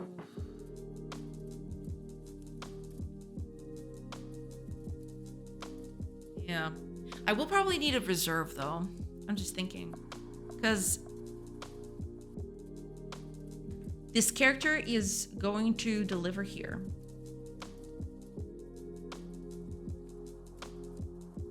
And imagine there are other industries out here who are also trying to deliver here.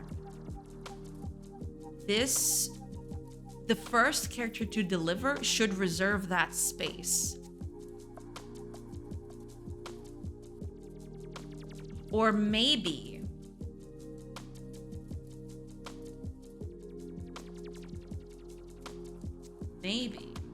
if I don't manage to deliver everything,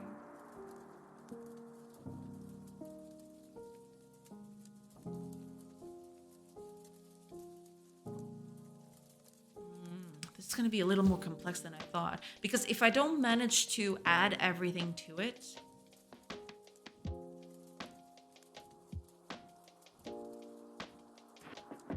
my inventory should still be full. And I should only come back once it's not anymore.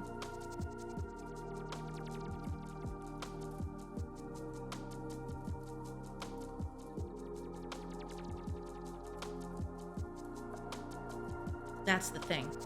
So in this specific case,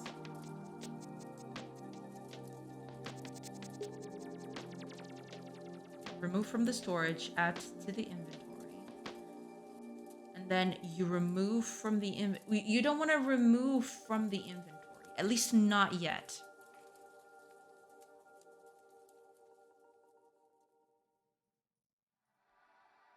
What you want to do, you want to add resources to this.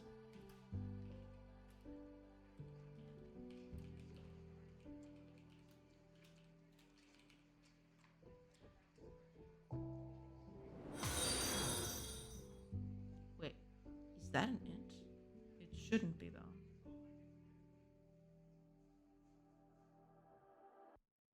Ah, okay. Because when I'm adding here,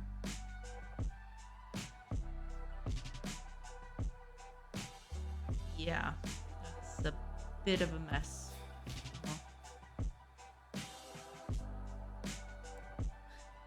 Jason, thank you. Thank you so much for the follow. Welcome, welcome. I will have to do that then.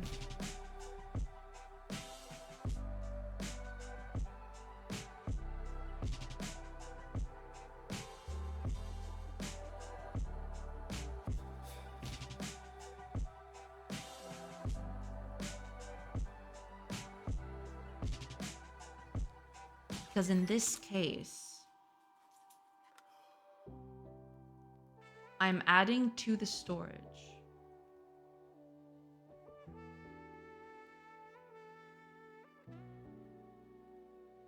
And then I'm removing them from my inventory.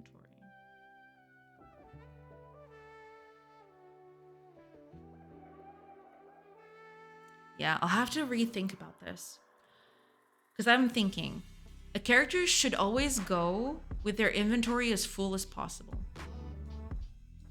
No matter if they have space for it or not. I think that's what I'm going to do. Yeah.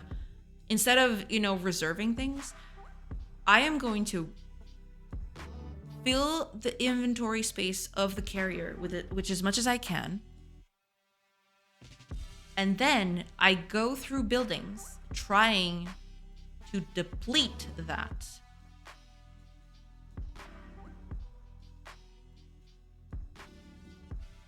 But then, that is not going. That's not going to look good while animating, I don't think.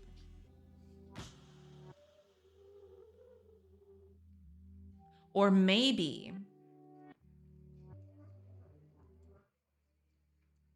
in case that in that specific case, I would probably just have them not going from one place to the other. I would just have them in place.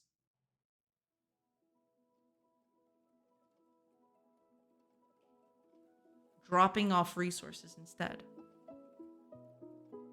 And in that specific case, it would help.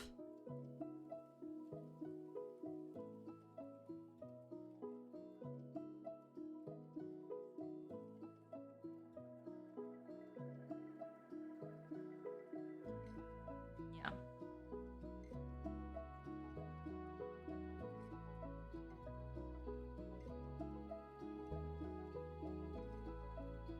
Maybe that should be the ticket instead.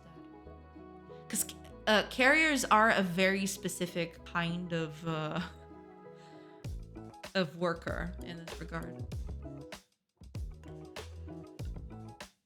But maybe that's what I'll do. I'll have them go from one place to the other and just drop off goods here.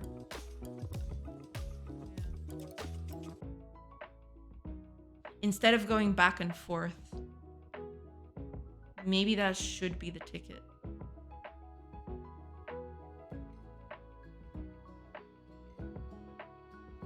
Because in that specific case,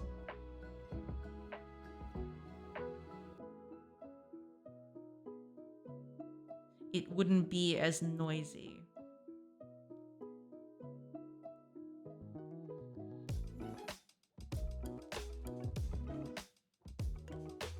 Yeah, I guess I'll stick with that. Instead of going back and forth, let me actually try to do that. Because in that case, it would actually help me with the animations. Let me go over to here.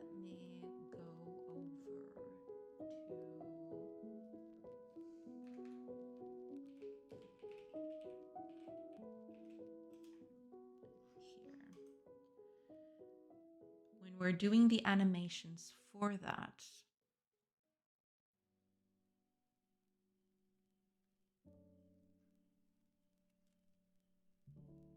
here we go.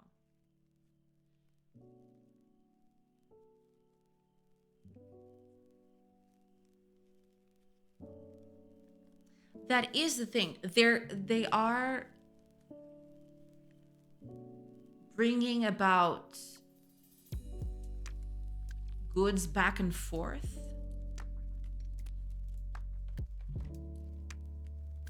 But you should kind of see it.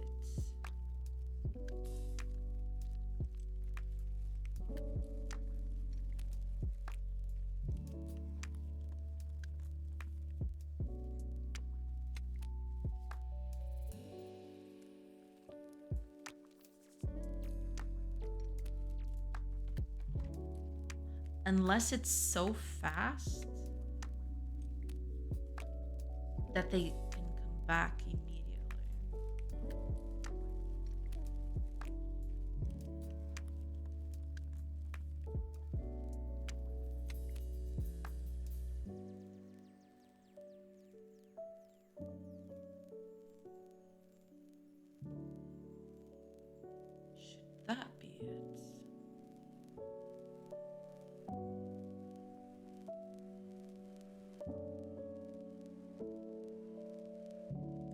would most certainly help.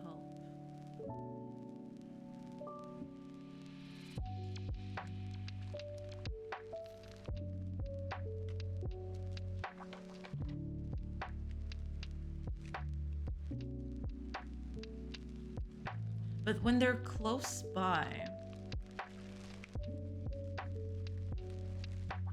it shouldn't be that much of a problem.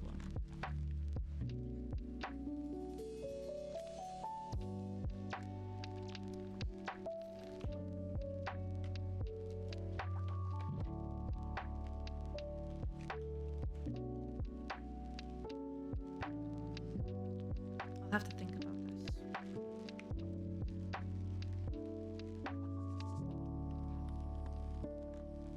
Oh, I'm actually near water this time.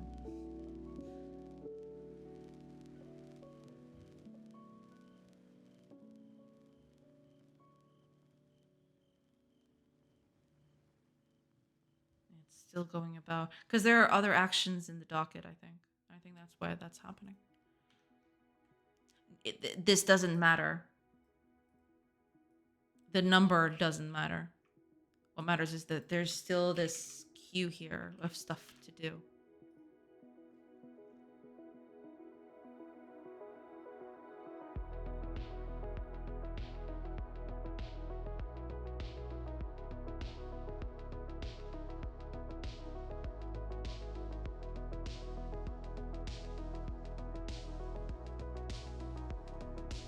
Yeah, and that way he would just stay there, dropping off goods. That's not dynamic enough, though.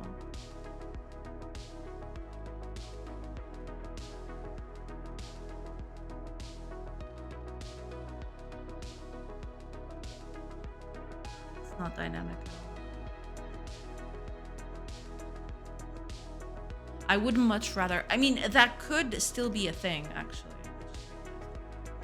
Because if they're carrying over to another place,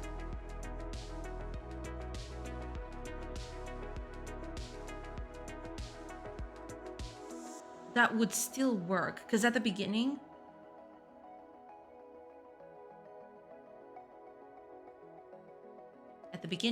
they would.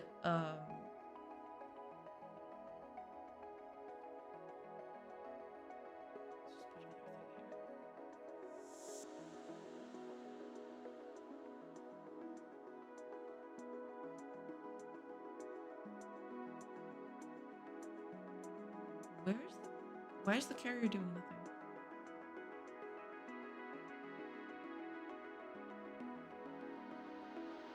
This guy was the one that actually did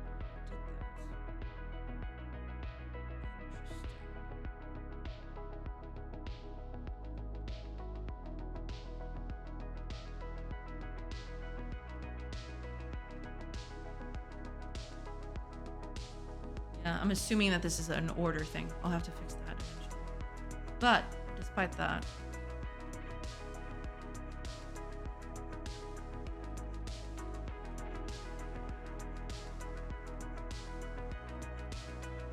also she is moving.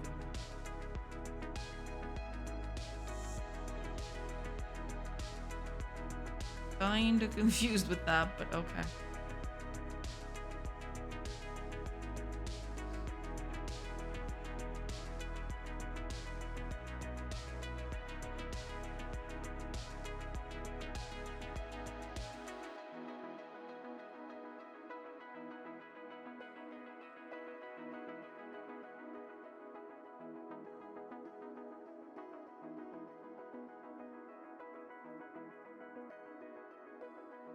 Yeah, okay, she is moving now.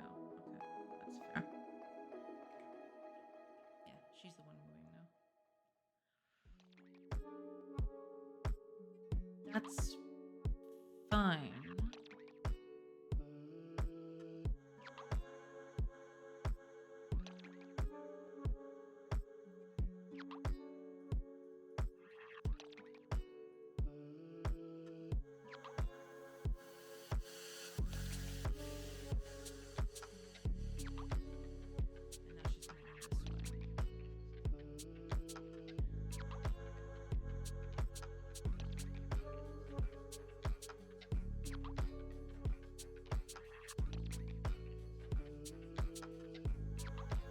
I don't mind that to be the case, because I was thinking, if there's only one thing there, only one space left, she'd waste a whole hour just to get the thing here. But if she then moves to somewhere else because of her inventory, that's fine by me. She just needs to unload her inventory. So I'll need to make a check on inventory here.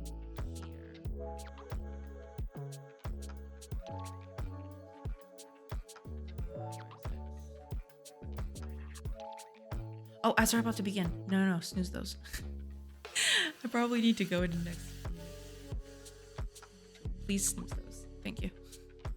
Okay, let me just do one quick check here. Because over here, yeah.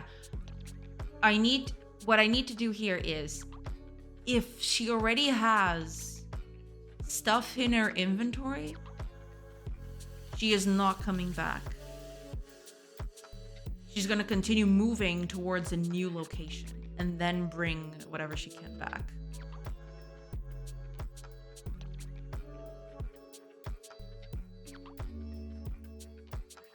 I think that's the best way to go at it.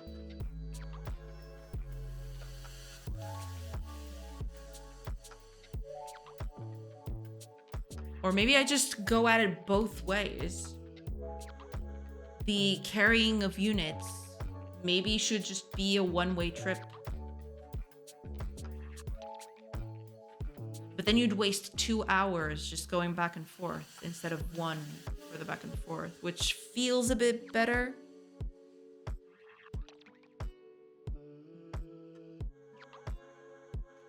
I'll have to do some thinking about this.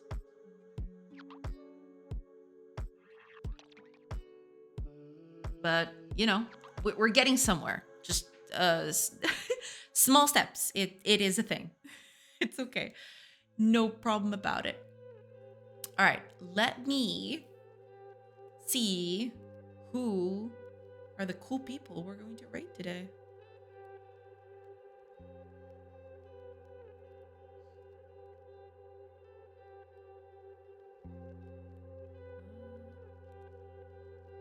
I know exactly what it's going to be. There's a cool person streaming right now. There's a lot, to be fair, but most of the other ones I've raided recently, I don't think I've raided this one as recently as. Let me just get that going.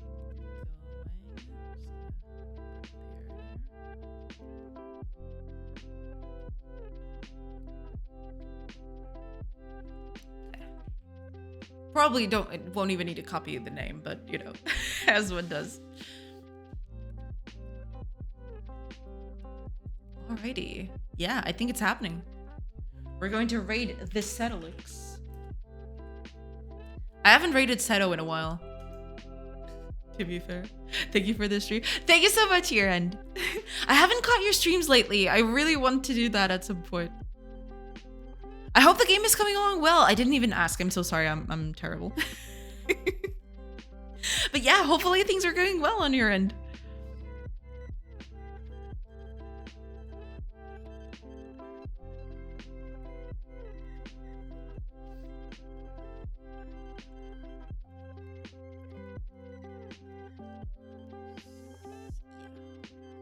Oh, it's going really well. Thank you. Awesome. Yeah. No worries. I usually stream at a terrible time for you.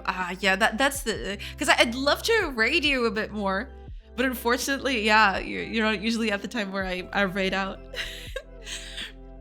But I will try to, you know, jump by if you when I can, if I get the chance. All right.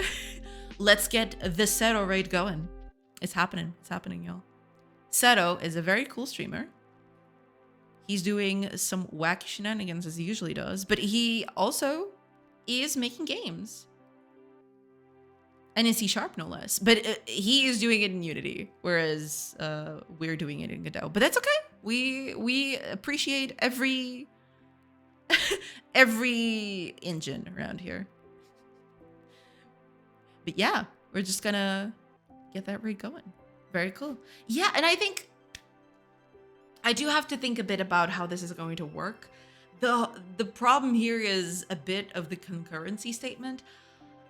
I guess tomorrow I'll work on buildings, or actually, you know, because buildings right now don't do a lot. You just plop a building and it magically appears, which kind of sucks. I don't want that to be the case for this. So yeah, maybe tomorrow I'll tackle a bit construction work. And I don't know exactly how I'm going to force gatherers to go to specific construction locales, but I guess I'll just have to check if there's construction nearby. And if so, I'll just clear that first, right? We'll see. We'll see how that goes. But yeah, thank you so much for being here, everybody. Thank you so much if you're chatting, if you're lurking, anything in between. Thank you. I do appreciate it. And yeah, I hope you have a great rest of your day, and hopefully I'll see you tomorrow, same time as usual. So yeah, it's raid time. Let's go, everybody. Bye. Let's raid.